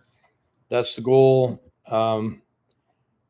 Trish is almost done in the body shop. Crystal goes in as soon as Trish is done. As soon as Betty's back from the show, that's going to get painted. I think the guy who's painting Trish is going to paint that truck. He wants to, but I'm going to talk to some people while I'm in Louisville, and so who knows what'll happen there. Darn, you're right. And I think it's subject to the truck too, right? Like some long wheelbase, small cab over trucks I don't like, and then other ones are like, ooh, sexy. Oh, right on, Don. Troy Massey, obviously, mega millionaire. Oil field stuff, right? The guy's got great taste. He's an artist, right? So like Chip Foose, everyone knows Chip Foose, artist. So he can see when he looks at an old piece of shit or even a brand new car that's just basic, he can see in his mind's eye something special, and they can just make that a reality, right? I'm not that guy. I think Troy Massey, he can look at a vehicle, and in his mind's eye, he can see the end result before he ever does it. And then he just points and clicks and builds a truck that is a knockout. I'm just not that guy. I have to see it come together while I'm doing it, and then change my mind a bunch of times, and then maybe at the end have it be something cool.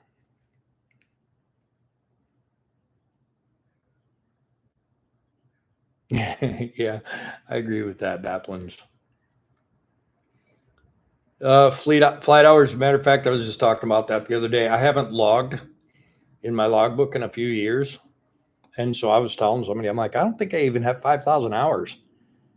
And then we got to just thinking about how many hours I have at this company, and it's well above that.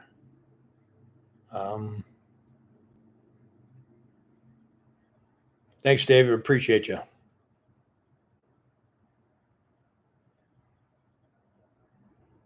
That's right, Don. It sucks when you make your hobby, when you try to make your hobby your full time job, because then the joy of doing it no longer exists. Um, and you guys know I'm not a finish guy, right? So like um, doing Betty to the extreme has been super hard on me mentally because I stopped,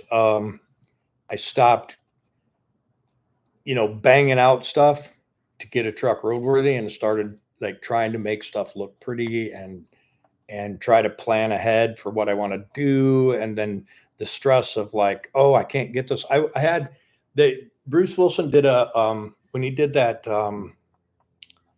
362. Was that a 362 or 352? Hank? Can't remember.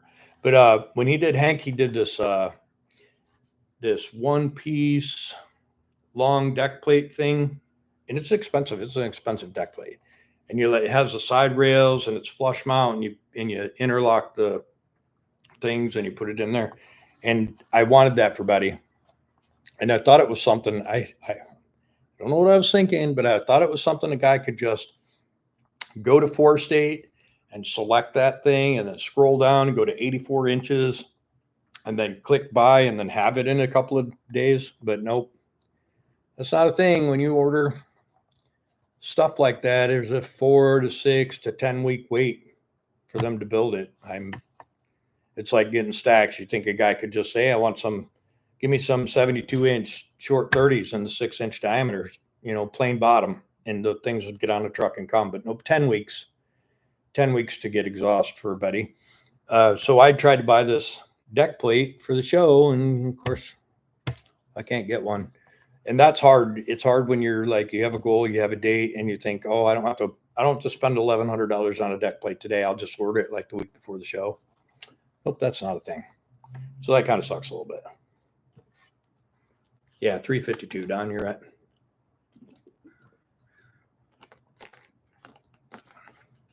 Yeah, Tim, cab overs, they do turn a lot better than old Black Betty. You need a football field and a half to get Betty turned around. I did a 67-point turn in the driveway. I backed Betty out. I moved Ronda up by Marla, and then I backed Betty out of the shop, and I started washing it. And half of the truck was in the dirt, right? And so I stopped washing it. I'm like, I got to move the truck. So then I thought I could just turn it around there, and I did a 67-point turnaround. And I was out there doing it for so long that Jessica came out to give me some directions because I had only made it like halfway turned around, and then I was kind of stuck. But anyways, yeah, that's a very long truck, and you don't want to try and turn it around in the driveway.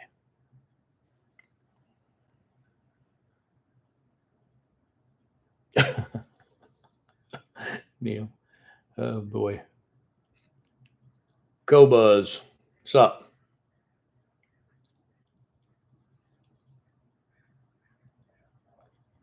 Yeah, me and the four horsemen talk about doing stuff together like that. I wish times were better to where we could, and I think we can eventually. All right, Billy. Take it easy, brother. Yeah, I'm not kidding you either, Darren. I think I took off some of the steer tires because if you looked at the driveway, there was because I could only move the truck like 4 feet each direction, right? And so you do a full to the lock steer, and then you move it up, and then halfway through you go the other way full lock, and so there was all these all over the driveway tire. Anyways, the joys of having a long wheelbase, small driveway. Let's see. What's up, Ben? How's it going, brother?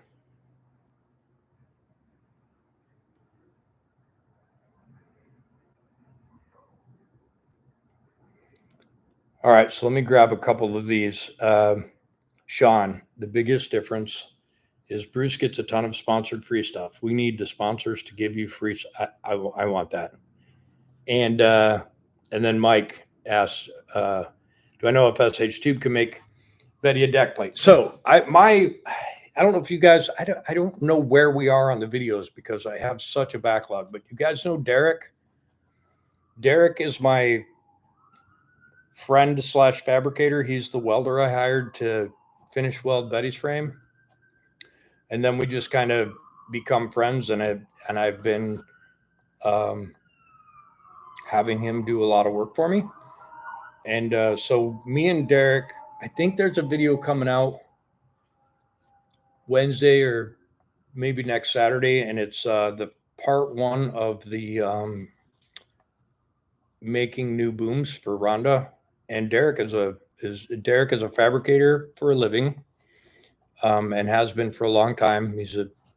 He can take a pencil and a tape measure and a piece of paper, and he can come back 2 days later with a part built. And it actually bolts up and everything, like the bolt holes are where they're supposed to be. That's amazing. I don't know how people do that, but he's an excellent fabricator. And I think we're going to, I think he's just going to fabricate some deck plates. We'll have to see how that goes. What else there was something else in that question. Let me look.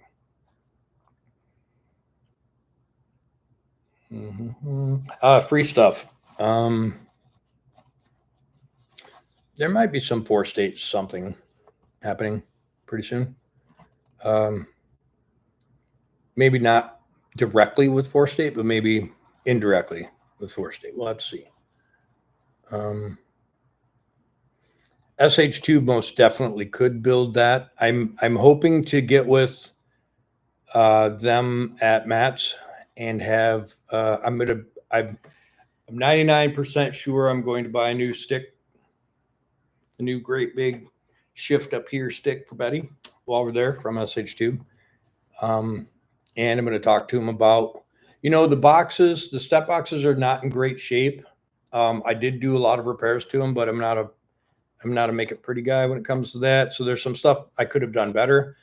But one of the things I want to get done is I want to have a piece of stainless cut out that fits the door. And I want it laser cut to where it says Black Betty in a nice font.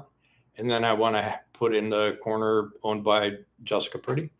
And I would like to get those done and put on the truck. I think that'd be badass. And I think SH Tube is going to be the one that does it. And I may even get a stainless Black Betty for the back of sleeper. But I'm definitely going to get a shifter from them. Let's see what I miss.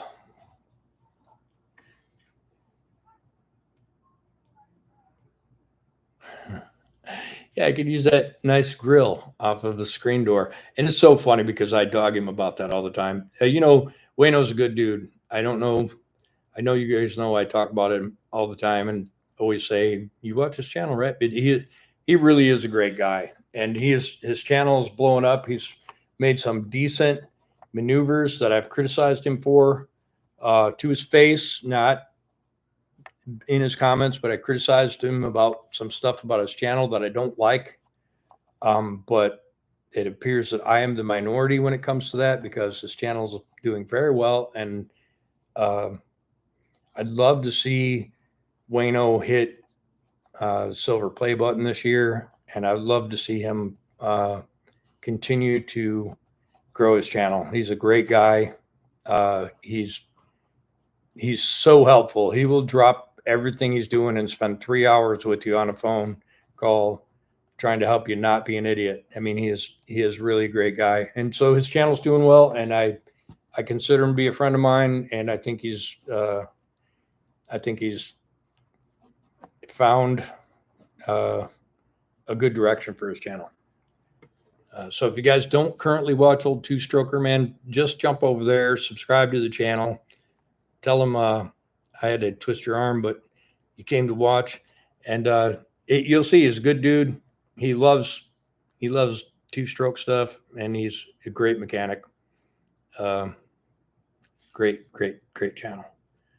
But he's got a old school screen door grill for a grill on the coolest truck he owns.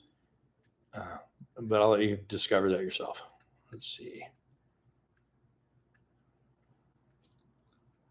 You can get someone to let you hook Betty up to a trailer just from some cool photos. Yep, I do. I do happen to know some people.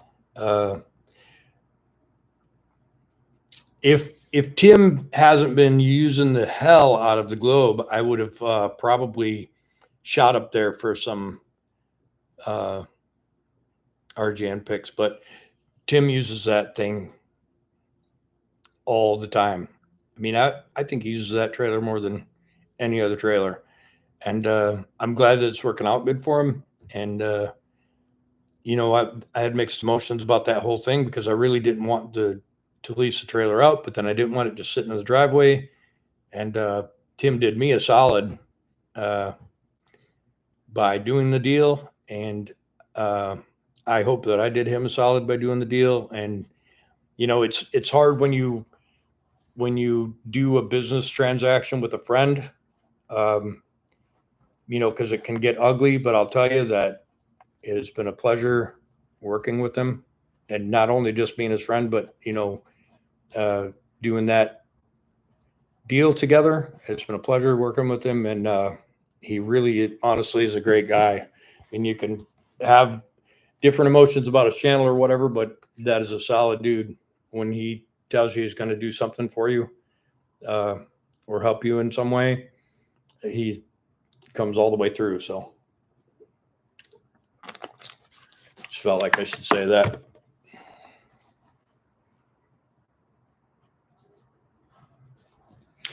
So Justin, Steve came over, and I didn't know about Elaine at the time, and I don't know if he had already had it and just wasn't sharing yet, or if maybe the deal wasn't done, or whatever the situation was. But I gave him the spiel. I had both the FLDs, and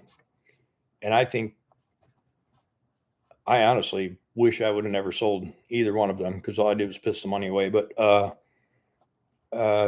either one of those trucks would have been an amazing addition to his channel, and I tried very hard. But I think he'd already been working on the deal with Elaine, and you can't force a guy to do something. You can't force a guy to do something that he just doesn't want to do. And so, I offered him. I showed him the truck, so I gave him an offer on selling them, and he gave it a little consideration. And I think he'd already had some plans, and that's cool. And I think it's going to work out. And Orwell being down, that's trucking. That Chad says it a million times. I mean, Don was prepared to do a in-frame rebuild in a very cold and bleak outdoor spot in the parking lot a couple hours from home. That's trucking, right? When you're out there and you're an owner operator and your shit breaks down, you dig the head off the thing and get after it. And Steve's no stranger to that. Orwell, he rebuilt Orwell not too long ago. Remember, if you've been watching his channel as long as I have, he rebuilt that thing. He did an in-frame by himself in the old shop. So he's no stranger to that. It sucks because nobody wants to spend $20,000 out of their earnings early. I think he's got close to $500,000 on that rebuild. Should have won $1 million. So it's unfortunate that he had to do it early, but that's trucking, and I'm sure he was prepared for it. I think he would have liked to have Elaine up and running so that he didn't have to, be without a truck. But anyhow, whatever he's doing engine-wise is going to turn out fine, and Orwell's going to be right back out there pounding the pavement for years to come. Steve's channel's growing, and so things are good. It's unfortunate that it's down, but Steve is no newbie. He can handle it, and especially with Chris there. They'll have that engine, whatever engine they decide, they'll have that thing in there, and all new hoses and paint job, and on the road in no time. I don't know what Jessica's plans are as far as the CDL or any of that stuff. I know that she loves the truck. We're gonna see. We'll see her. I think we're gonna see her doing some driving on the way to Matt's. So that'll be super cool. The truck is really, really cool. The steering. Now help me out. I don't know if any of you guys have ever had this, but the steering on the truck is so overly easy. And I've never had a truck like literally, if you're driving 40 miles an hour, you could take your fingers on the steering wheel and do this, and the steering wheel will spin to the lock effortlessly. The truck will, it's almost scary how responsive the steering is. And I don't think it should be. Now I had my friend that works at CAT. He's been working on the truck while I've been out. And I said, dude, can you look at the front end? Because I don't feel anything wrong. It doesn't have play. It's not wandering, but the steering wheel is just so effortless that you could get yourself into trouble, I think. Like if you were to reach in the cooler, I think you could get yourself into a little bit of trouble. So I don't know if anybody's ever experienced that. But is there a way to lessen maybe the effect of the power steering? This is scary. But anyways, let's see. SH seems to like backing up the email or the small YouTube guys. All right. Try to read that without my glasses on. Yeah, that's true. He's just a great guy. That's one of the things about, I'm not going to say trucking in general, but I think that's the way it is with truck guys. There's some jerk offs out there, but there's people like that everywhere, but they're so friendly. If you go to a truck show and you bring a truck there, and even if it's a junker clunker, you just got out of the woods, people are just so cool. And when a guy wants to climb up into your truck and it's not a show truck, he just wants to climb up in there and feel the seat. That's cool. And that's kind of what I get from all these guys that I hang out with that are truck guys and YouTube guys and just guys in general. And it's cool. It's cool. Yeah, Wayno has had some incredible luck in the last, and it's not luck. It's not luck. That's what Wayno does, is he finds that ultra rare stuff. Like he does what I do, but to the ultra extreme, ultra rare.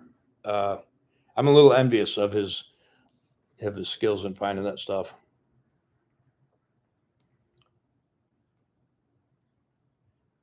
All right, brother. Yeah. Just call me after the live's over.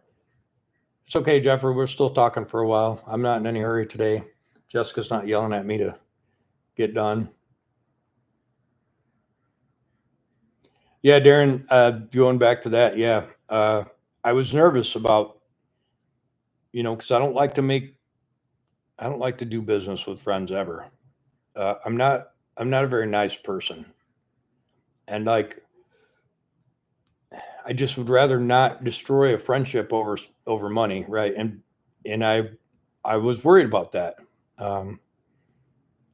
But I'm just telling you, it's a pleasure doing business with him. He is a good businessman and a great, trustworthy person, and I'm happy with the situation. I'm glad it worked out that way, because I really had plans to do something with that truck, but then or that trailer. But as soon as I got it, I was like, I'm never going to be able to make this work. That was stupid. That was a huge investment. And yeah, he did me a solid, and it's been a pleasure for sure.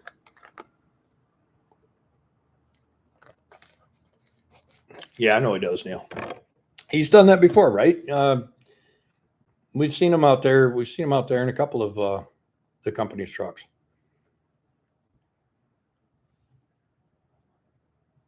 What's up, Ollie from Sweden? How's it going, brother?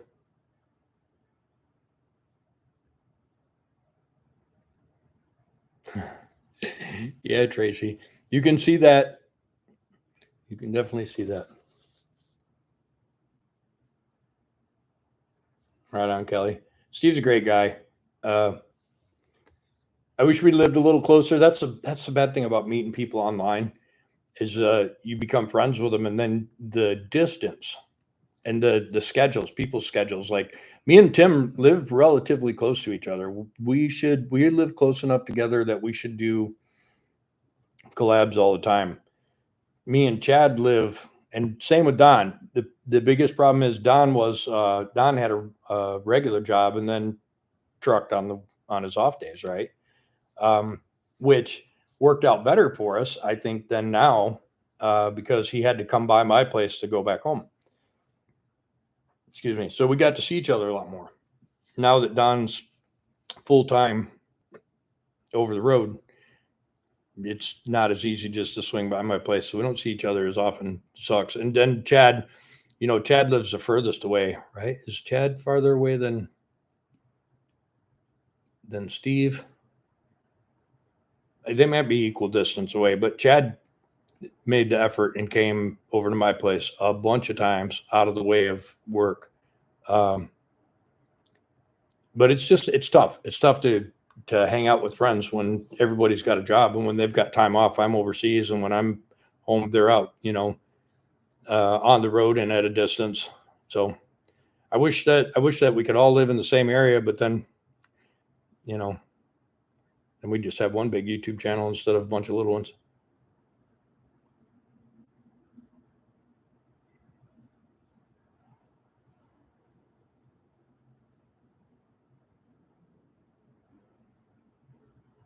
Yeah, Mike, I agree. It did work out perfectly. And it's funny because I had mentioned it. Tim helped me look at a couple of different trailers and discouraged me from buying the one trailer that I thought I really wanted. And hindsight, I'm glad he did, because it really would have been a mistake, because he wouldn't have been able to use it. The Globe is badass. Let me tell you what, Tim has put some big, heavy shit on that trailer. And that trailer is badass. And anybody who says that Globe trailers aren't badass probably never owned one, because numerous times Tim has sent me pictures and a scale sheet and was like, holy cow, this is a badass trailer. And it really is. And at some point in my life, I'd like to have another one. But anyhow, I'm super happy with the deal.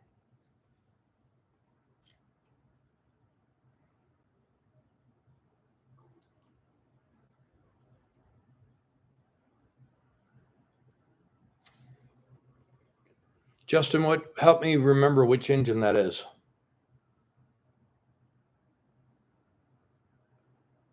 Oh, Neil just helped me with that one. I see. Yeah, Mike, I like Wayno and his channel for sure. Jeffrey, so I just got some pictures, I think yesterday, might have been the day before now, but I think yesterday, and the truck was body work was done, all primered and finish sanded. And I believe he was painting yesterday or today. So I anticipate things happening pretty quickly. Probably have to get the glass guy over there this week and drop off the remainder of the stuff, new headlight bezels and all that stuff, and anticipate getting the thing back to do.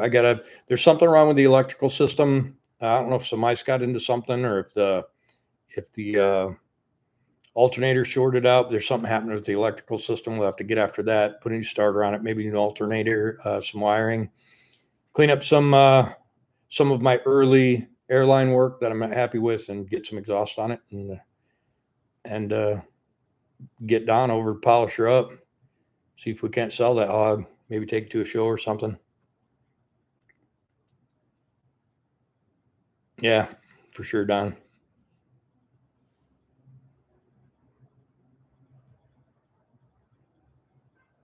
Oh, right on, Mark. Right on, Mark.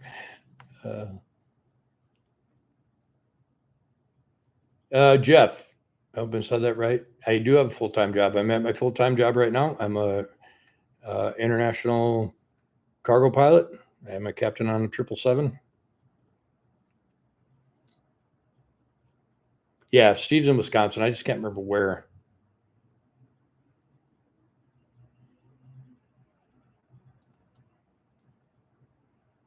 Thanks, Martin.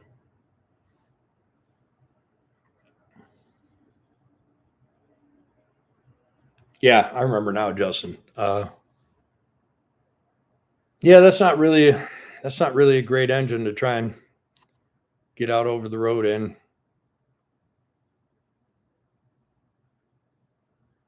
Oh, right on. I got to put my glasses on to see what your name is there. Tara Ann Trucking. Yeah, Steve's a good dude.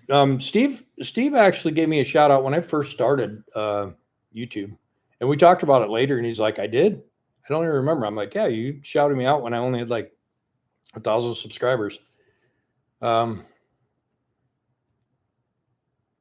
Dolores. I don't really know what's going to happen with Dolores. I actually gave that truck to Wayno. Um, I told him because that I think the engine's hurt, and so I told Wayno, I said, "Dude, if you just come get this truck, I'll give it to you." I said, "But you have to promise me that you'll do something with it, not just scrap it out or whatever." And he was all geeked up, and then he was like, "Man, I can't come get that truck. That's too far away," and yada yada yada. So I don't know. He still calls it his. So there's a chance that at some point in time, Wayno, did I say Steve? Wayno will come by and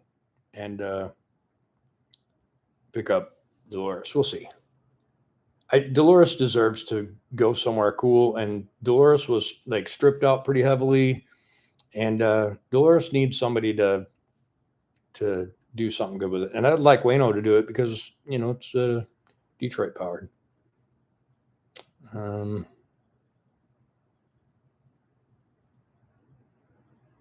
Thanks, Martin. I appreciate that. What, Don?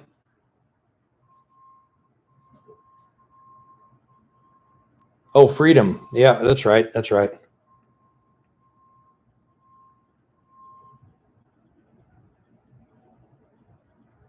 Yeah, electrical problems.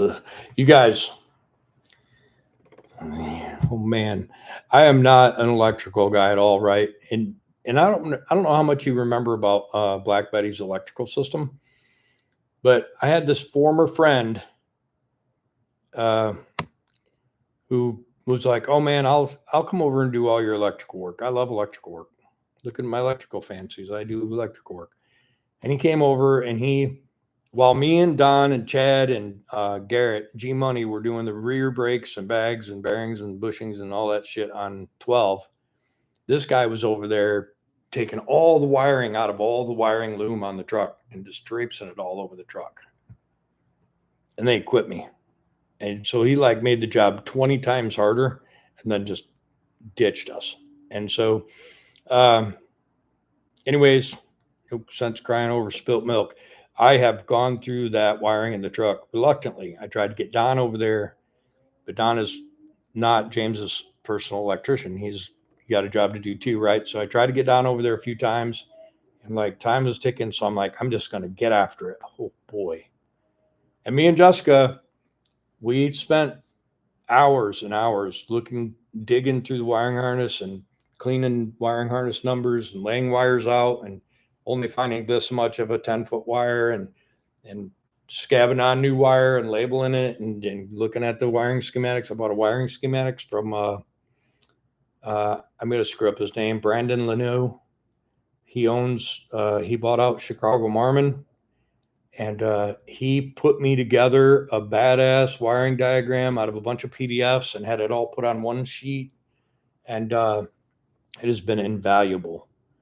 And we are 91% done with the wiring on that truck, and things are working. I don't know how things are working. I would have much rather let Don do all of that because it would look prettier than the way I did it, but whatever. It's working. Let's see what else we got. Of course, Steve's jealous of Ronda. Everybody's jealous. I'm jealous of Ronda. I'm mad that I didn't know that truck was in my town for the last 5 years, because that would have been one of my first trucks, and I'd already be silver play button plus, but it's okay. It took me a while to warm up to the fact that I needed a Peterbilt. And what a great Peterbilt to put in the fleet. Man, I made a great decision by waiting for it to be Ronda. I love Ronda. Let's talk about something. Let me read these comments real quick. Needle nose Pete. Yep, I did notice that. I did see it. You're right. Dolores isn't a special model, although Dolores is the exact make and model of the Terminator 2 tow truck. So if I do end up keeping it later down the road, it will be the Terminator 2 tow truck. He was going to sell Mossy. Yep. With the trailer. Yep. I've seen that. Yeah. He should have had a shop already. Ain't nobody wants to work out in that weather. I'm not envious of his weather he has to work in, for sure. I didn't get my notifications on your live. Hey, right. What's up, man? Nice to see you. Where's Candy? Candy's gone. Candy is a single axle toy hauler, and the guy who bought it loves it to death. And man, it even as sad as I was to let it go, seeing the fact that he is enjoying that truck and loving every minute of having it, and it makes me happy. And Candy's out there getting it done. And that guy drove that thing 6 hours home from my place. And he had, all that old algaed up fuel, went through fuel filters and, temperature problems, because I'd never had it out on the road. So I didn't know that the fan wasn't coming on and off like it should. And so he was having temperature problems and fuel problems, and he just stick with it and made that 6 hour drive. I think it was 6 hours. I see my buddy Eamon. Everybody say hi to Eamon. He just upgraded to captain on the 777, buddy of mine. And I see him here in the comments. What's up, brother? Is there a truck you haven't yet worked on, but is on the wish list to do in the future? I had aspirations I have a big bunk Marmon cab over at my spot, and if it didn't burn in the fire, I had aspirations of that, but I'm kind of Marmoned out at the moment, so I'm not sure. I know you do, Don. I know, brother. I wish we lived closer and we could just hang out every day, but we both got to eat, so no ill will.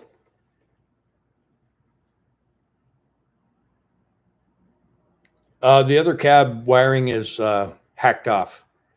The most important part, which is that harness that goes to the back, is gone.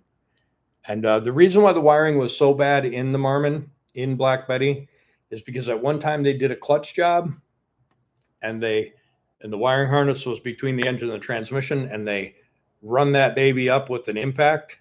And then when they got all done, they slapped the batteries on and burnt that shit down. And that is why the wiring is bad in the truck. And that is what has taken me so long to fix, because that wiring harness that goes from one side of the engine to the other had all of the right side headlight and turn light and marker light wiring, all of the engine sensor wiring, and all of the wiring harness that went to the rear.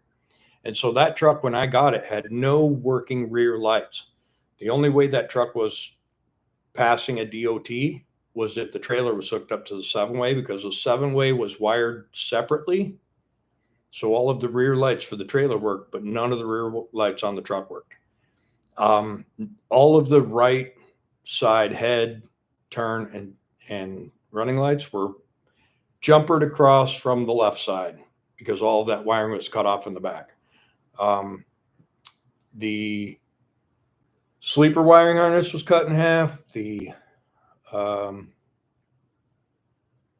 air dryer harness was cut, and all of the tail, brake, turn lights, and running lights for the rear were cut, and the differential temperature sensor and all of that was all cut. So I had to redo every bit of that wiring. That's right. You guys know that. I mean, I think I posted the video of the lights video of all the lights working on Ronda. Don did all that. Don's good at electrical. I wish Don was my electrician. I wish I could afford to pay him to be my full-time electrician. That would be awesome.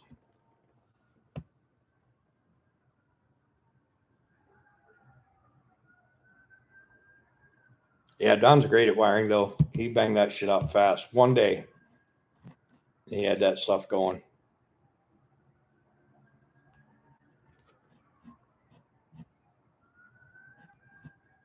Yeah, I watch Murphy's Diesel. That guy's pretty cool.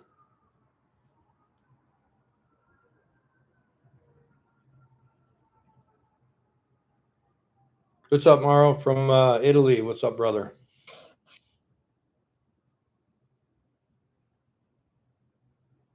What's up, Jeremy? Jeremy Browning, everybody say hello.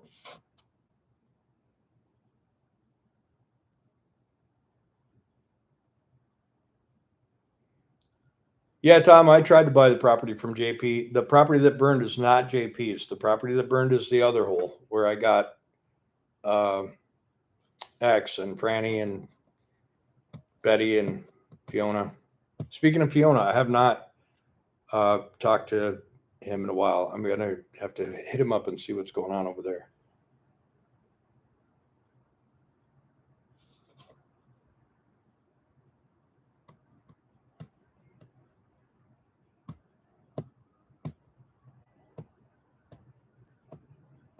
Nah, Andrew, we ain't giving up on anything. We're gonna finish up. We got the goal is to get the trucks painted. Trish will be done, then Crystal's going in for body and paint, and we're gonna do something cool with Crystal. We're gonna take out the vents. We're gonna put in old school 70s bubble windows, and I think we're gonna do a more 70s sort of paint thing that you guys are gonna hate, but it's gonna look cool. And then let me think. And then I think, of course, Betty's going in for paint and interior. We just did new glass. So paint interior. And then when that's done, wheels and tires. The wheels and tires that are on the truck are temporary. Jessica has something in mind that I'm not going to disclose. We're going to do something cool with that. And then that truck's finished, right? Then I got to get a shop big enough to put the trucks in that need to be inside, not outside. Haggerty just denied my quote for insurance on Betty because I don't have a dedicated indoor storage. So that sucks.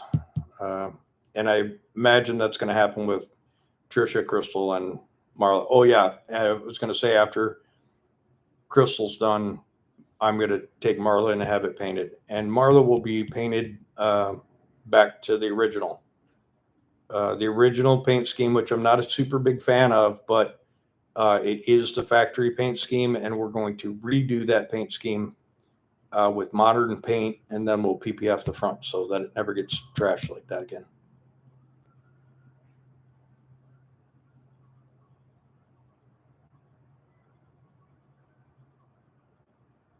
Yeah, Tracy, the Marmon cab overs, there's two of them. There's a big bunk, which is super rare, and then there's a regular, what do they call it, a 36-inch or something. I don't know.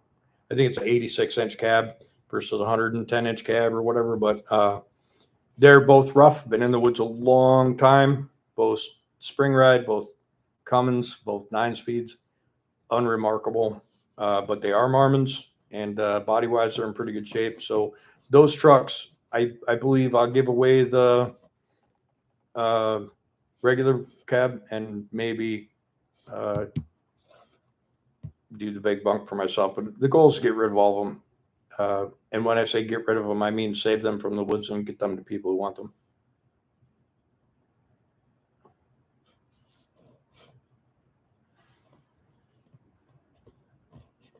And yes, Betty's definitely going in for paint after the show.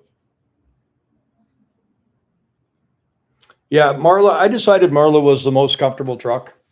Aside from having to climb in and out of it because it's really tall, it's the most comfortable truck. Now, if I were to say Betty is super comfortable. Betty's roomy inside. A guy can get through the big hole into the sleeper very nicely, stand up in there. You don't have to climb up over the hump. That's the sucky part about Marla is you got to climb up over the hump, and the bunk is small. But you can stand up in there and put your pants on, and that's a great thing. And if you're going to have a cab over, you got to have a big bunk Aerodyne, because anything less than that is not as comfortable. So I decided I want to make Marla great again, and that's going to take a pre-EGR 14-liter 575. So there's that.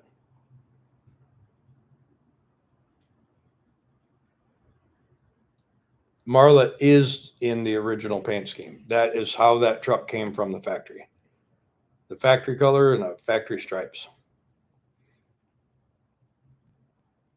And yes, you can stand up in Marla. There's a area behind the seats that you can put the seat all the way back in Marla to where your feet can't touch the pedals, and you can still get behind it and stand up and put your pants on.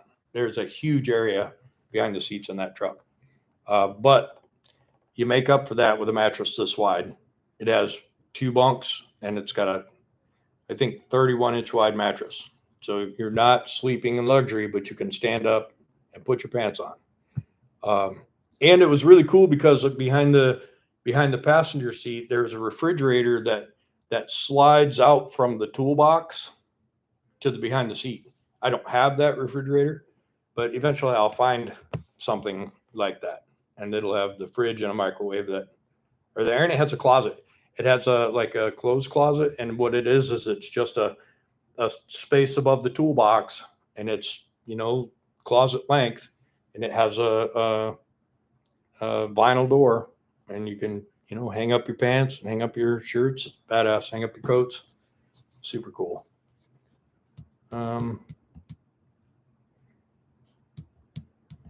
Marmon cab over Wiley has.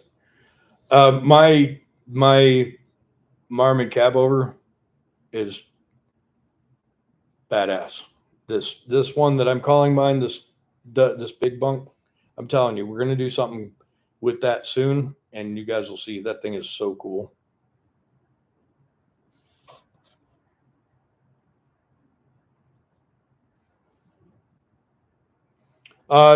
To be honest with you about the booms on Ronda, we discussed many different ways of making booms. And let me tell you why we did what we did. You don't even know what we did yet, but we remade them exactly the way they were. You want to see them? You want to see them? Stand by. Give me a couple of seconds, and I'm going to show them to you. I wasn't going to do it, but because I am super kind of proud of them. Okay, you ready? You ready? You see that? I know it's not a great picture, but you see them? Those are exact replicas of the actual booms that were built and designed by Holmes. And because the bent ass busted ones that were on there were 40 years old, I figured those guys probably knew what they were doing. And so that's why we did them that way. I do see a lot of dual square tube with a round, actually. So it's got like a big square or small square inside of a big square with a round on the end. And that's probably super, super strong. But if you did that, it wouldn't be a Holmes 850. And so that's why we decided to do that.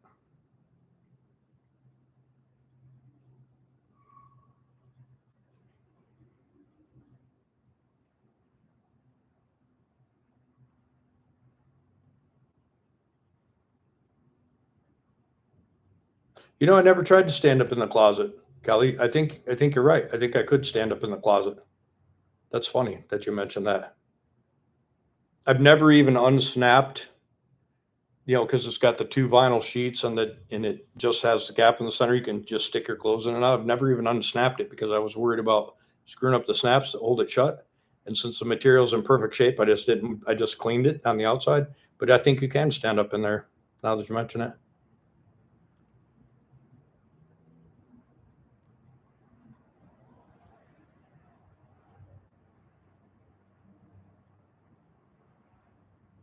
Those those booms are sandblasted. They're we dude, I'm telling you, Derek is an amazing uh fabricator. He deslagged all, because you get the little BBs that stick when you're welding.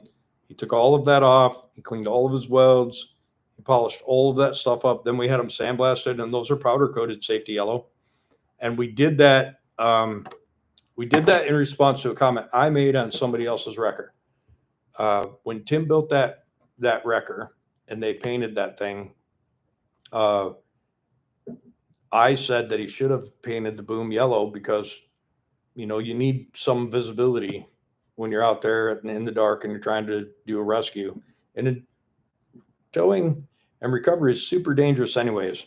I mean, people don't respect the fact that you're out there and people get distracted and they run you over and kill you, and there's all kinds of bad things that happen. And I was worried about him being out there in the dark, doing recoveries and shit and getting hurt. And I criticized the fact that he didn't paint those things yellow so you could be seen. And so when we were talking about what we're going to do with Ronda, I said, "Do you think safety yellow would look okay with that burgundy or royal maroon? What do you want to call it?" And Derek was like, "Yeah, I think it'd look great." And he goes, "I think you should re-letter the truck in that safety yellow as well."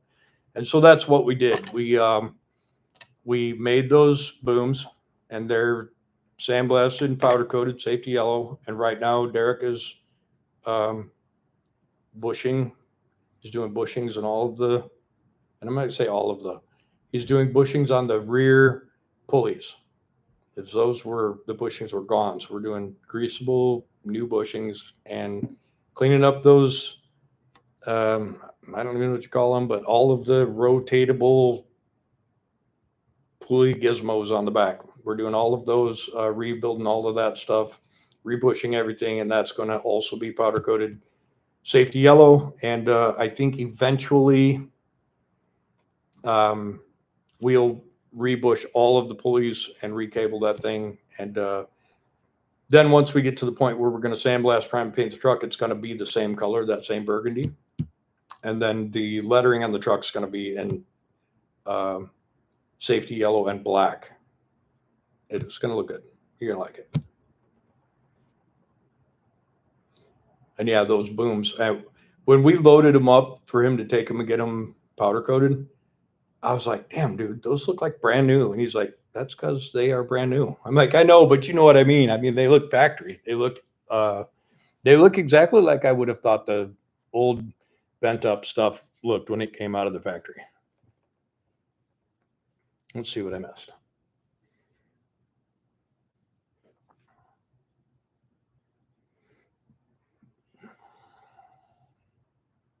Yes, they now are greasable and they have drain holes.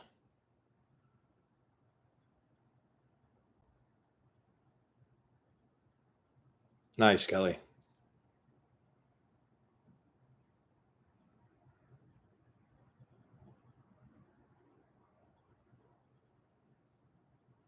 Who sold the CL 9000?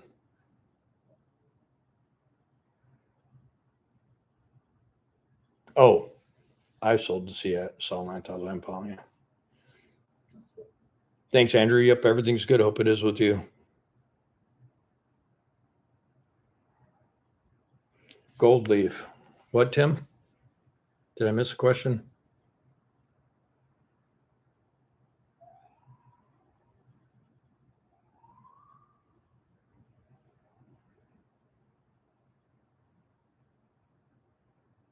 Yeah, Mercedes, that's right.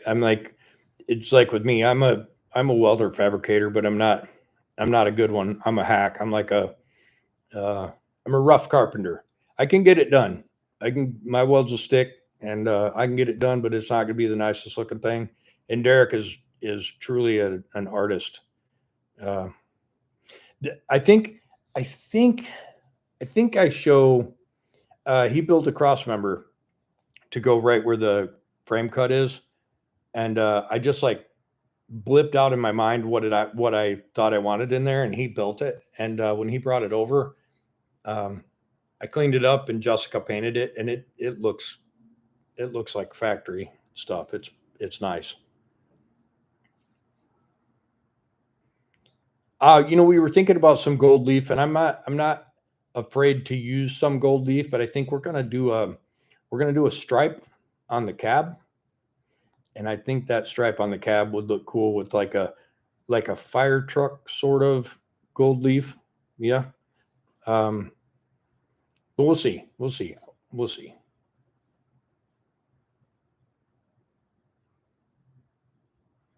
Yeah, I'm in Torrance. All of it is a bad part of town.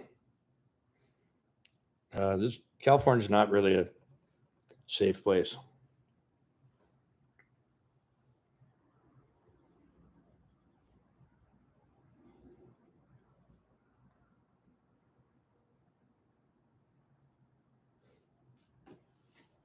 It's funny that you mentioned that, Sean. And these are wet from the rain, but I'm just zoomed in on the end of the pipe. Yes, it's powder coated. They ran a brake line all the way to the bottom and powdered out. So that thing is powder coated inside and out. Um,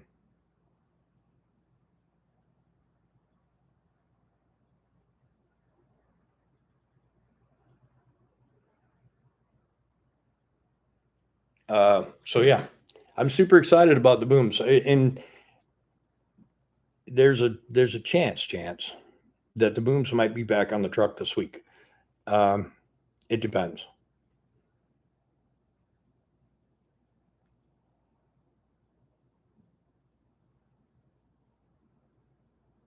Oh, nice, nice, Kelly. Who's Jonathan W. Neal? Refresh my memory.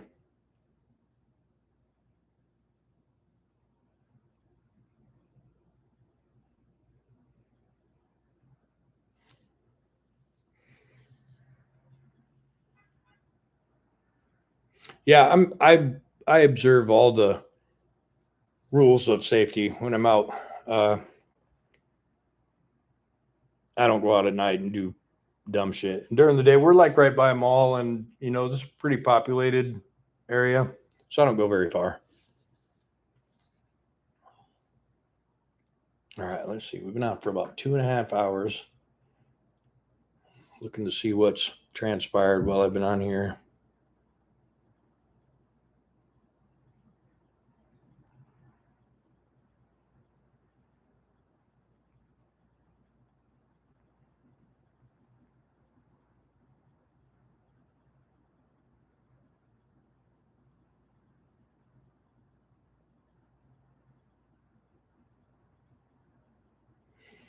Yeah. So, anyways, what's up?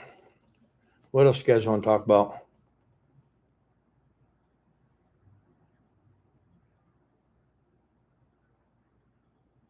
Yes, yes, that's my intention.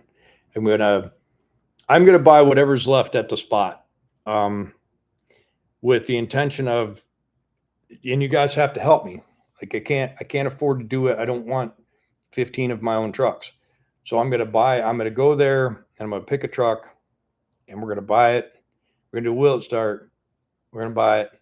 we're going to bring Ronda out and do the rescue. Ronda's actually going to come out for the will it start. We are configuring Ronda with every tool we need for will it starts.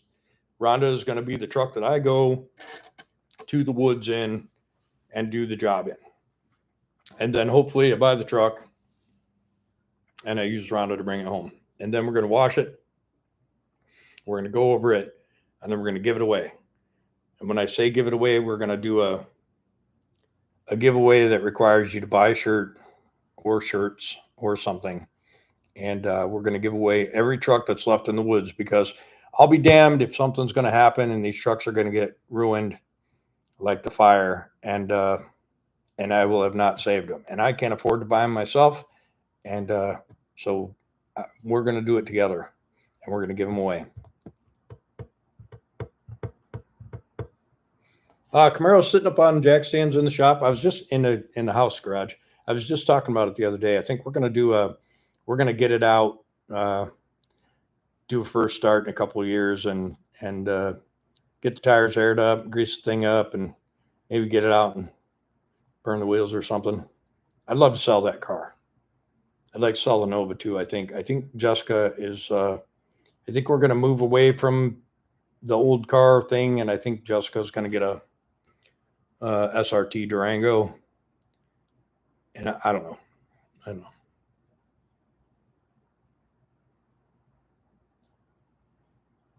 Oh, right on, Neil.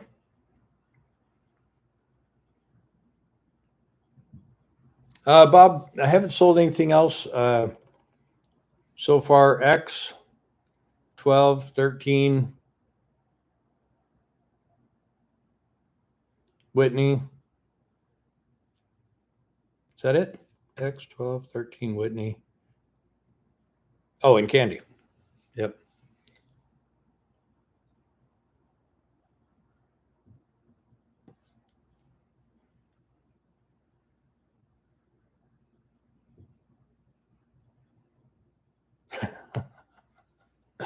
Nice, Kelly. Well, Tim, maybe you'll win yourself a cab over. Listen, this is, I think, by looking at and I don't really want to share, but I can't. It's hard for me to not share a little bit. I really want to I want to try and do a live from the spot. So I really don't want to share a bunch of info from the spot, but I can show you this picture right here. You see these black trees right here, and you see these openings right here. There were trucks there. And I know that's not really much, but dude, it's a long way from the road and you really can't see. When I zoom in there, it's sad. It's super sad. I love that truck. I don't know if you guys remember it. Let me just see if I can find it quickly. But I'll show you the truck I'm talking about in particular.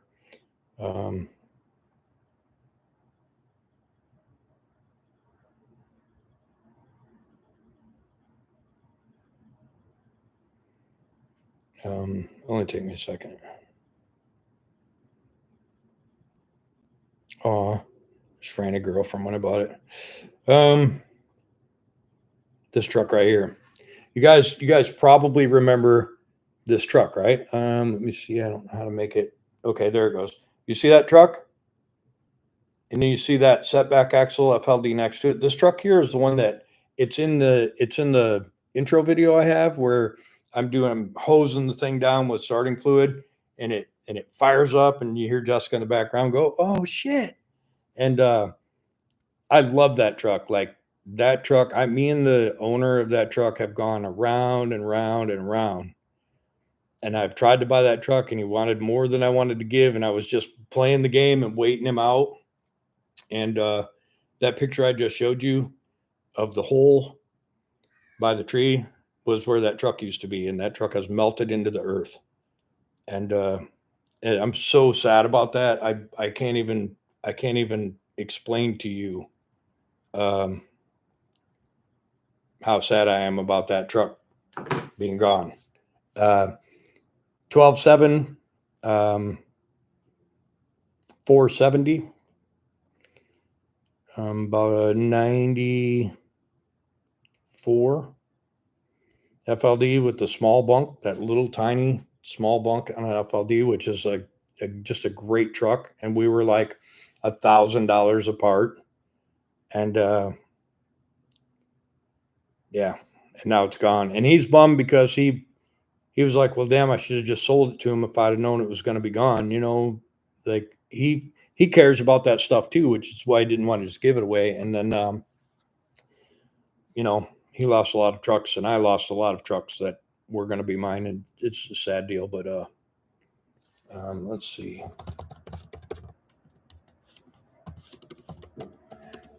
There's where you can buy merch. Yeah. But yep. So I'm gonna, like I said, I'm gonna try and do a live out there, and we'll see what's left. But if you guys remember, there's a Freightliner cab over like Johnny Cash, but maybe not as old, but a single headlight Freightliner cab over, small bunk, aluminum frame, Cummins powered, and I believe it's a torsion bar, if I can remember right. Could be a badass truck. There's some late 70s and early 80s Freightliner cab overs, Cummins powered, spring ride, 9 speeds, but great, solid, cool ass cab overs. The big cab Marmon, the regular cab Marmon, both cab overs, spring ride, Cummins.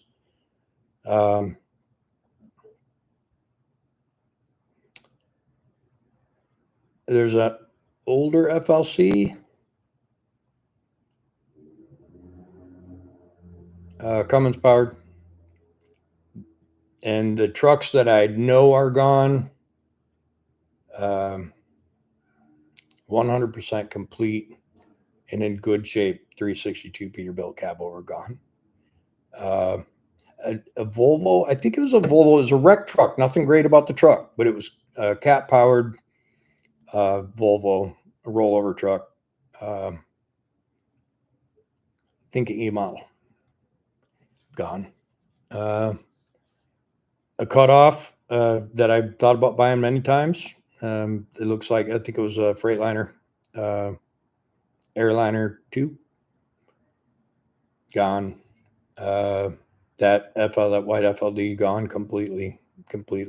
A Detroit engine just melted into the earth, like sad.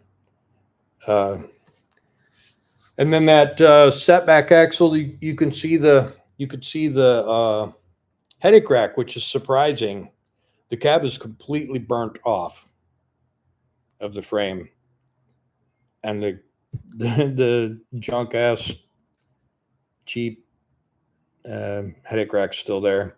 And then there's some remnants that look like they drug something out of there and it burnt to the ground as well. Fire department was there within 30 minutes. They're literally 5 minutes down the road. And as soon as somebody saw it was on fire, they called the fire department, and it took them over an hour to put out the fire. Yeah. And it was arson. So that's the shittiest part. It's like some jerk off burnt that shit down just to be a dick. Like, I just don't even get it.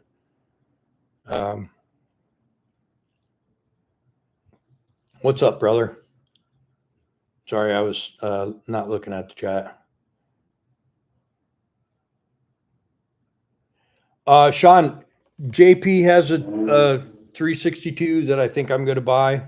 It's older. It's got a NTC 475 Cummins with a broke crank, and somebody stole the twin turbos off of it.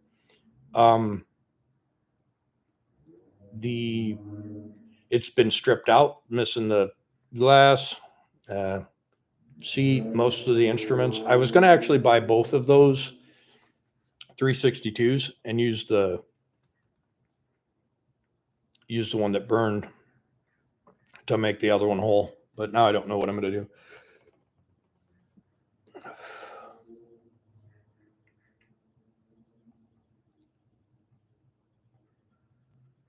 Nope. JP stuff right now is JP's going through some stuff, and JP stuff is on hold right now. I don't know what's going to happen with any of that stuff. But anyhow, if you guys could keep JP in your thoughts, it'd be great. It's not any of my business to share other people's lives, so I'm not going to say any details about anything. But you know, JP is my buddy, and I'm feeling for him. And yeah, what's up, Brent? How's it going?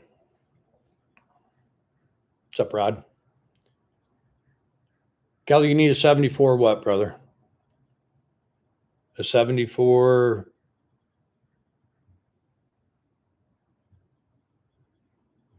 Thanks, Jeremy. Appreciate that.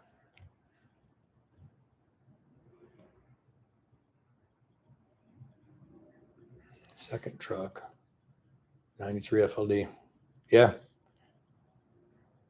That was like, I think that was a 94, that white one.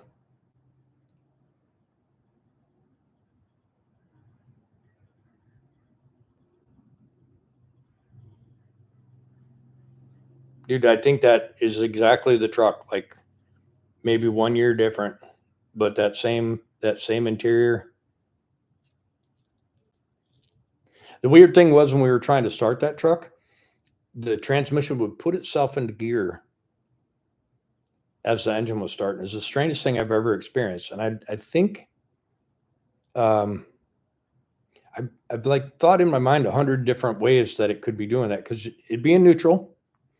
You'd hit the starter button, start turning over, and as it's cranking, the thing would draw itself into gear, and then it would start moving the truck. Strangest thing in the whole world. And I was worried about when I started it on ether, and it, you know how sometimes you load it up with ether, it really gets some RPMs, and I was thinking, man, this thing's going to go into gear and it's going to run my ass right over. But never did.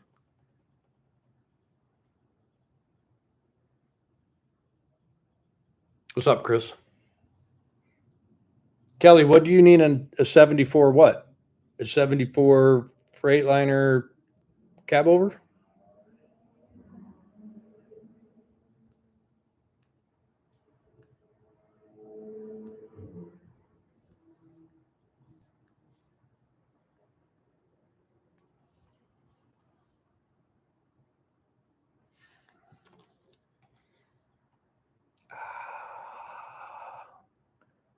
Japan, quality water.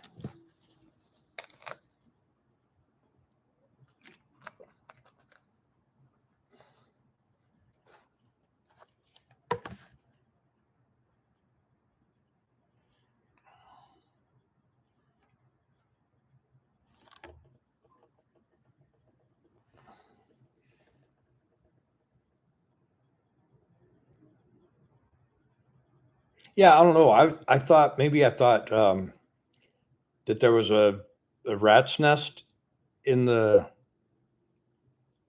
bell housing, but then I'm like, well, how is it pulling it into gear? You know, it's like, I don't know. I don't know how it could do it. And it would just randomly do it. Like you could be whirring on it, and then all of a sudden it'd start bringing the motor down, and then the thing would be trying to crawl forward. And you're like, what the shit? You get up there and it'd be in gear. It's the weirdest thing ever.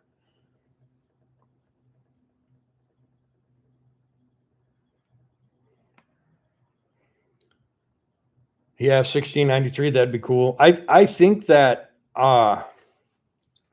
single headlight job is a 74. If you want to bear with me for a second, I will get you a quick picture of it. I have it right here. It's right here. Nope, that's not it. This is it. Is that it? Yeah. Okay. You ready? You ready? Kelly, you watching? Here it is. Let me try and get it to focus. Yeah. What year is that thing? White Freightliner. Single headlight.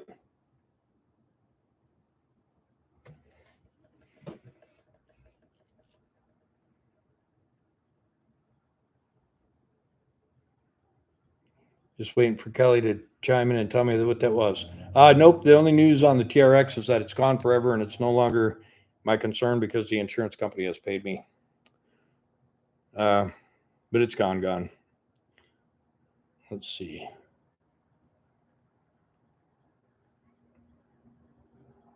Going the wrong direction. Let's see.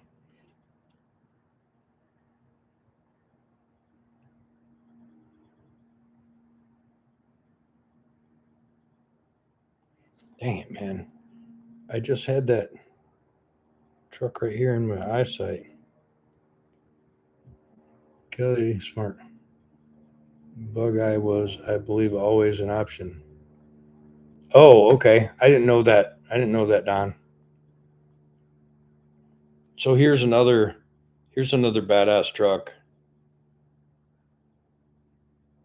All right, let's see.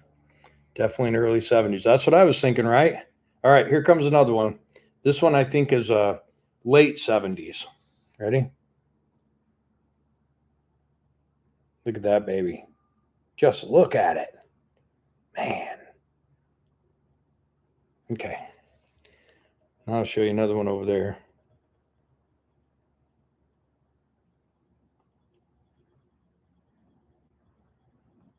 I gotta have a better picture than that. Here's the picture of the big bunk Marmon. Let's see. This it's a crappy picture, but it's got a tree fall over on it. There. And then here's the interior. That door's been open for a long time. Long time. Look at that. Look at it. Yep. And then let's see. Down. Wrong direction. This Freightliner, I'm gonna say is an 84 model, and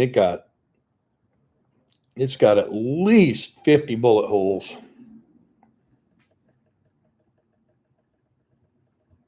See all them bullet holes in that thing? But it's super cool truck. It's just unfortunate that the neighbor kids shot it all up. And then there's another Freightliner, and I'm going to say early 80s.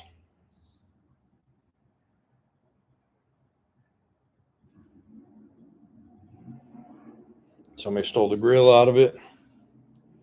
And I say early 80s because those headlights. But, I could be wrong. Then there's this other Marmon cab over. This is the regular one.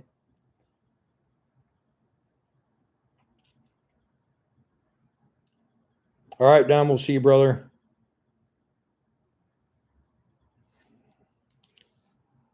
And this is the regular bunk. See if it'll focus. Yeah. There's a regular bunk, Marmon. And I think all of these trucks will run.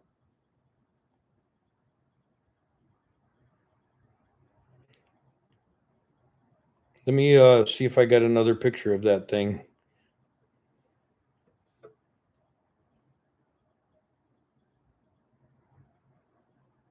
I don't remember that Kenworth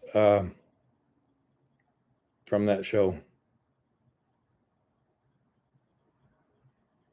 You're welcome, Mike.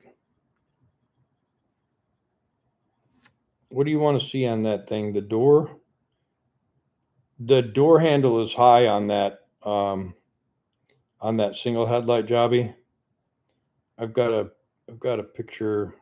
I can zoom in on the door for you. I don't know. Can you see it? Can you see what you need? I know it's kind of reflecting.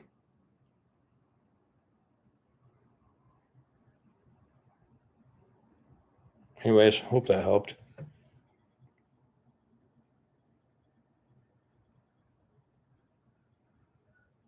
The one with the bullet holes is an 83. No Dodges. No Dodges. One other Ford.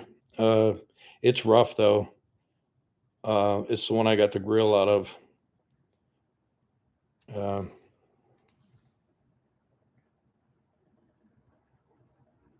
It's got a Detroit in it, non-turbo 92. Thing's rough. You want to see the, oh wait, is that a turbo? Let me look at that again. Yeah, non-turbo 92. Here's the engine in that thing. You want to see that Peterbilt that's no longer there at 362? Just look at it. Man.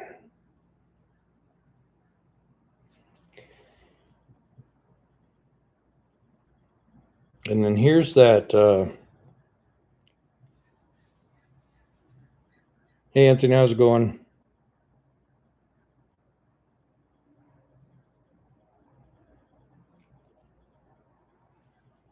Yeah, both of those Marmons, I think, Gerald, I think both of those Marmons would be good. Here's that truck that I think is a Volvo, but it could be something different. This truck's gone. This burnt to the earth. This one had an E model cat in it, I think, if I remember right. I can't get it to focus. Can you guys tell what that thing is? Yeah, what is that thing? It was a rollover, so it wasn't really attractive, but yeah.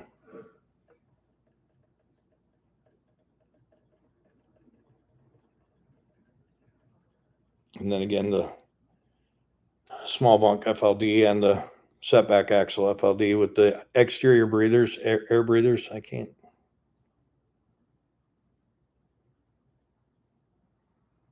Man, I love that truck.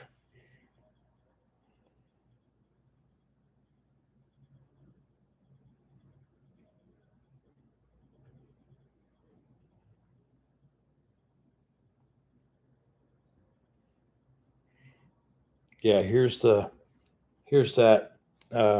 Those things are rare, I guess. I didn't know it, but somebody was trying to buy them from me, but I couldn't sell them because the truck's not mine. But I tried to get those off the guy, but that thing burnt to the ground. That's that setback axle. I had a pair of those long. Those air cleaners would have been perfect for the back of Crystal. The small diameter, nice and long. We're gonna see if they're still there or not, or if they're gone. Because all I can see from the road is the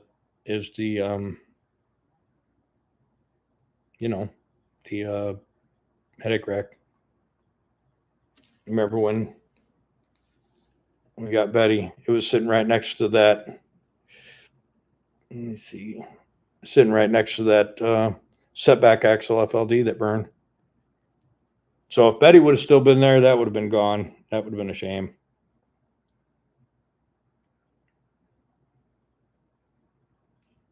Maybe I can show you guys. I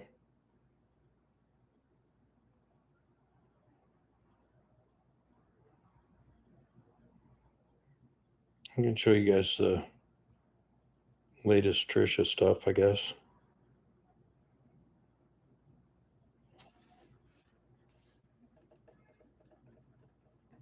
I hate that I can't get it to focus, but there's the latest Trisha picture. It's just in primer sanded.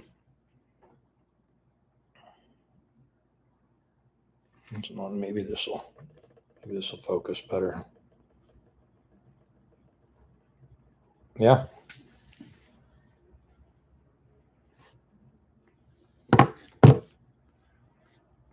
Yeah, Neil, that's what I was thinking. Just do a giveaway. Just I think what we'll do is I don't think we'll be able to do it. Will it start this week? Because I got to get the truck ready. The truck finished for the show, but I think right when I get back from work in April, we'll go out there and we'll make a deal. We'll buy one. We'll try and start it, and then we'll bring it home, and then we'll wash it and we'll give it away. And if it works out decent, a couple months later, we'll do another one. And again, I'm not trying to get rich. I would like to be able to, I'd like to, like, let's say I buy a truck for $3,500. I don't think it's bad to think that I should be able to double that with by the time I sell the merch, do the Will It Start video, because Will It Starts do pretty decent. Do the rescue video, do the first wash video, and give the thing away. I should be able to get my money back and make a few grand. That's really all I want to do. And if I could do that 3-4 times a year, and I can save 4 trucks a year, and I don't have to die with them, I think that's reasonable. Yeah.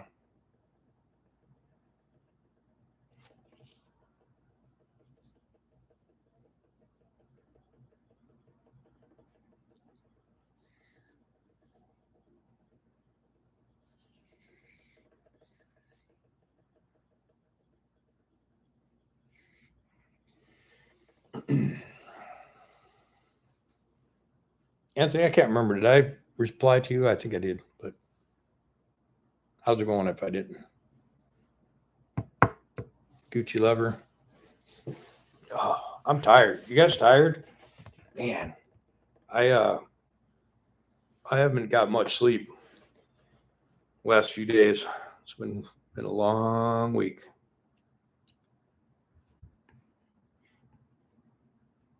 All right, cool.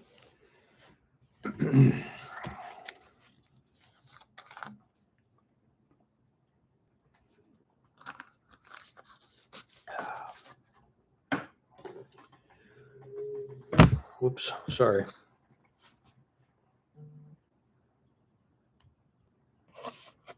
Well, what else you guys got? Anything else you want to talk about?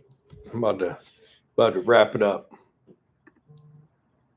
You see that little $ icon down there? It says show your support for James Pretty. If everybody in here sends $100,000, I can retire. No? Yeah. I don't blame you.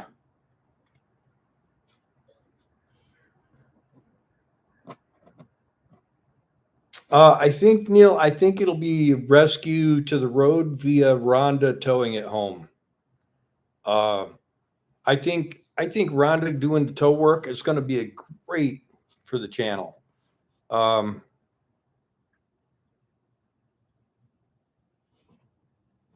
course, Mike. Absolutely. I spend a good portion of my layover time looking to see what's available in the areas I'm at. Absolutely, I do. Yeah, somebody lit the woods on fire. It was arson. Yeah.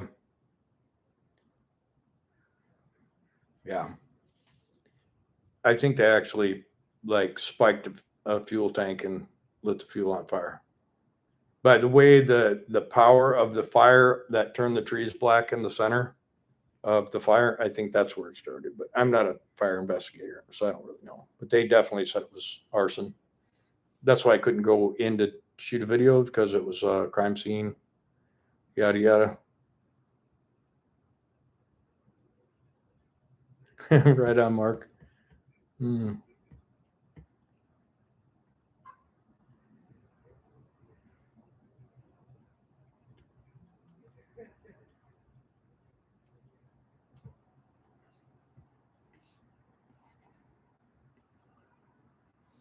Yeah, I would love to be a YouTube multimillionaire like Cletus or Whistling Diesel, or that'd be super cool. I mean, who wouldn't want to be like so fat rich that you had to just break stuff on purpose for content? That'd be awesome. Not really, but it would be super cool. But I don't really need to be. All I want to do is save trucks. I want you guys to save trucks. And there's people out there who live up north, and their trucks that are available to them are just so rusted out. And I would love to get some of these southern trucks up to some of them northern guys who want a project that is not overwhelming. If you buy an old truck, you guys have done stuff. You buy an old truck, you spend a couple $1,000, you spend a couple $1,000 to get it home, then you spend a couple $1,000 to get it running, and then you start looking at the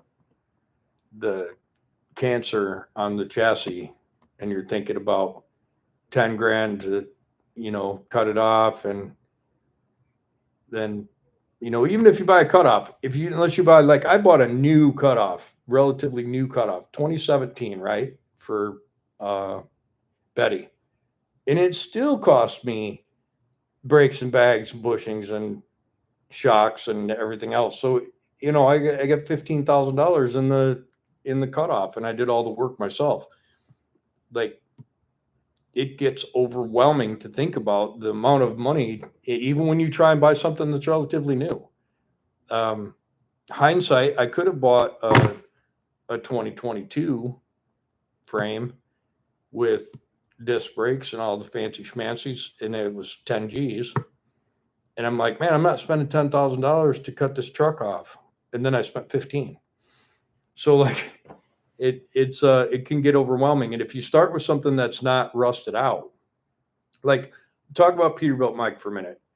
Peterbilt Mike loves trucks, and he loves to save trucks. I mean, look at him. He went from one truck to 6 or whatever. It's easy to do because you want to save, you want to help, you want to save. And his stuff, because he's up north, the chassis are hurting. And so it gets super discouraging when you have big major stuff to do like that, like Smokey. Smokey's going to be a badass truck. I wish that he wouldn't have had to stall out, but I have also had to stall out on spending before he got to finish it. But he did huge work, that whole roof and that whole side that was all burnt up and all the interior, did huge work on that truck, and it's going to be badass. But it can get overwhelming when you get a project, and it isn't just like, everybody would love to have a project. You buy a truck and it starts and runs and drives, and the brakes work. Like, that's a dream, right? And you get it home and the frame's not all rusted out, and you have a little bit of interior work to do because they all leak a little. So maybe you got to put a headliner in it, clean up some gauges, do some wiring, and then you jack the cab up, and you cover up all your hoses and your wires, and you wire wheel everything, and you polish and you paint, and the engine looks like $1 million. I don't know if you guys watch this kid. What was it? Square Body something. Anyways, truck's name is Jolly Green. And that kid, and I call him a kid because he's a lot younger than me, that kid spent the time and like detailed the motor on that thing, and it looks like a brand new motor. I wish I had the patience to do that sort of stuff. But he started with a truck that was a great project truck. Peterbilt Mike started with some trucks that were in rough shape, and he had to put a lot of work in it. That what was that conventional he had that he sold? He put a lot of work in that truck, and I know it hurt his heart a little bit to have to get rid of it. But anyways, it is what it is. Hopefully Mike gets his stuff turned around and gets a motor for that thing yet this year. I consider him to be a friend of mine, and I miss watching his stuff. So hopefully he gets things figured out, gets that house sold, and gets back into the good graces of the cab over restoration gods, and gets that truck running. That'd be great. Yep.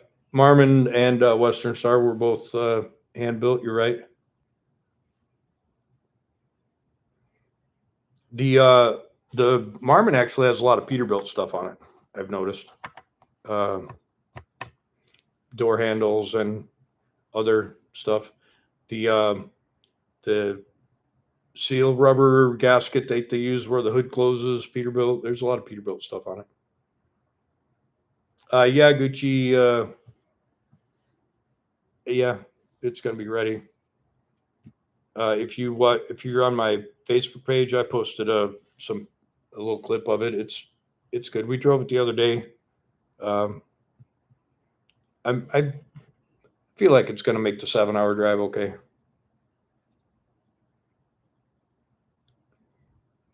All right, Neil, we'll see you, buddy. I don't know if you're already gone, but I just noticed you were leaving.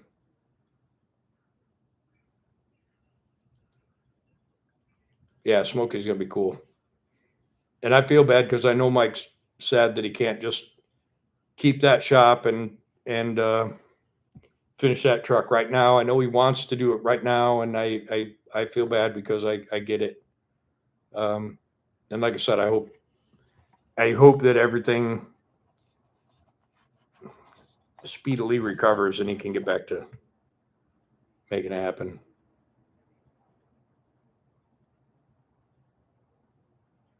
Yeah, Westmoreland. Yep, dude, I'm feel for you.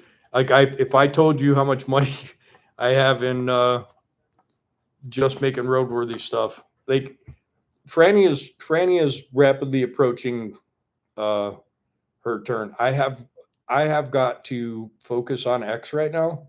I've made commitments to have things done to that truck that I don't have done right now. So you're gonna see some X videos happening.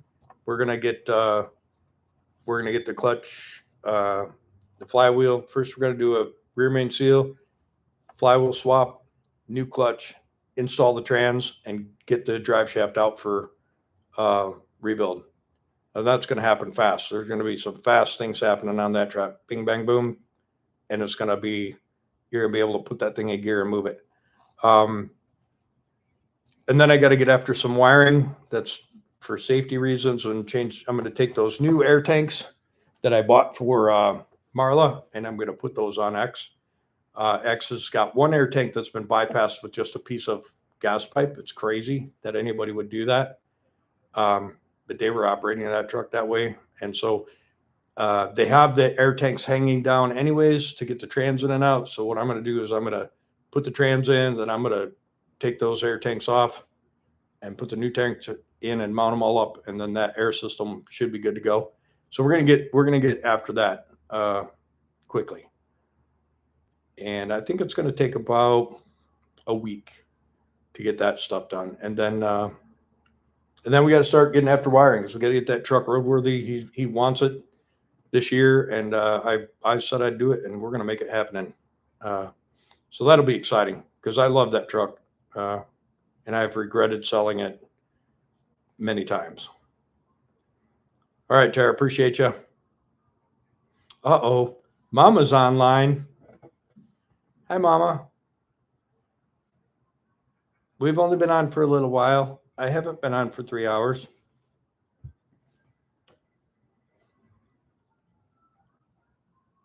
Yeah, me too, Nelson. Like, I literally love that truck. And if Seth didn't like it as much as he does, I would have been sad for sure. But it is cool, and I can't keep them all. That's the thing. I can't keep them all. Even if I wanted to, I just can't afford to do them all. So I'm glad that that Seth is going to save that truck, and I hope it works out to be as good of a truck as I think it's going to be. And it'd be super cool if he made a little blog or even a full-on YouTube channel. But I'm just excited that somebody is going to love that truck. Oh, I didn't know that, Nelson, or maybe I did know that and forgot.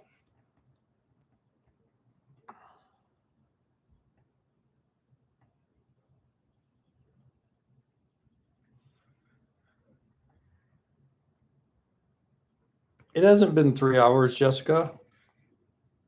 Nope. Tell them, guys.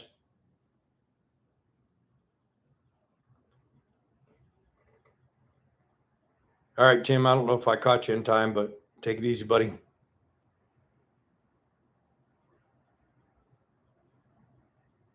Nope. Thanks, Mike. But yeah, Mama, we were about to wrap up. And then I veered off a couple times.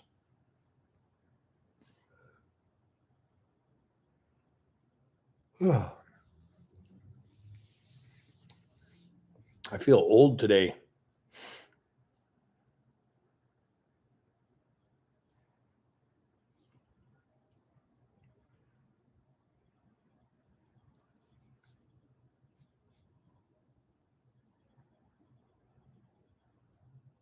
All right, Tim, we'll see you, brother.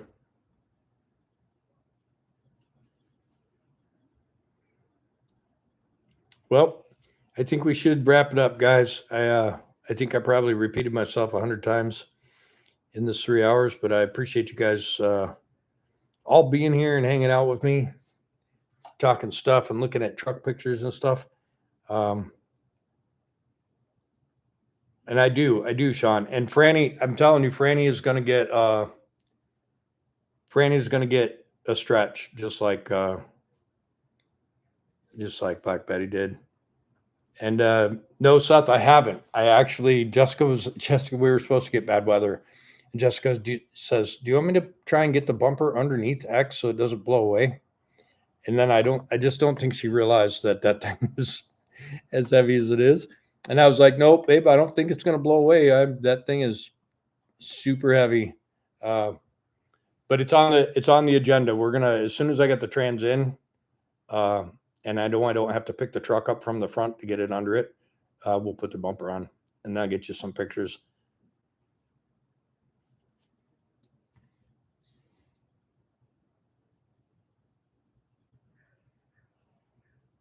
Come on down, Kelly.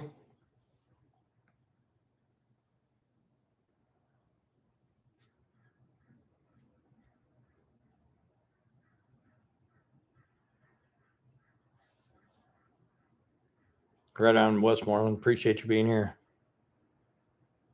Hey, I was going to ask you. I told Jessica. I said I don't want to take the bumper out of the box, and she's like, "Why?" I said, "Because what if it's real cool and then it ends up on Black Betty?" She's like, "Hey, you probably better not get it out of the box right now." So I probably will order a bumper for Betty or get one at Matt's before I look at the bumper for X. All right. Bye, babe. I'll talk to you in a little bit. All right, guys. Anyways, I appreciate you. And Seth, we're going to get that thing done soon. I'm getting as excited as you are probably. Thanks for being here, Mike. Thanks, Marl. I don't really know why they call it Snowman. I think the driver's name is Snowman, but I don't know. Oh, dang, Randy, sorry. Yeah, we've been on for 3 hours. I'm kind of a little bit talked out, but when you click on the little bell icon, I think you can go in there and choose things that it notifies you of, and maybe yours isn't set for lives, but go through and click on the bell and look through there and see if you have everything selected. It should have told you I was on. All right, Anthony, appreciate you. Thanks, Marl. Oh, it was a CB handle, wasn't it, Sean? All right, guys, I'm out of here. Everybody take care, huh? We'll see you.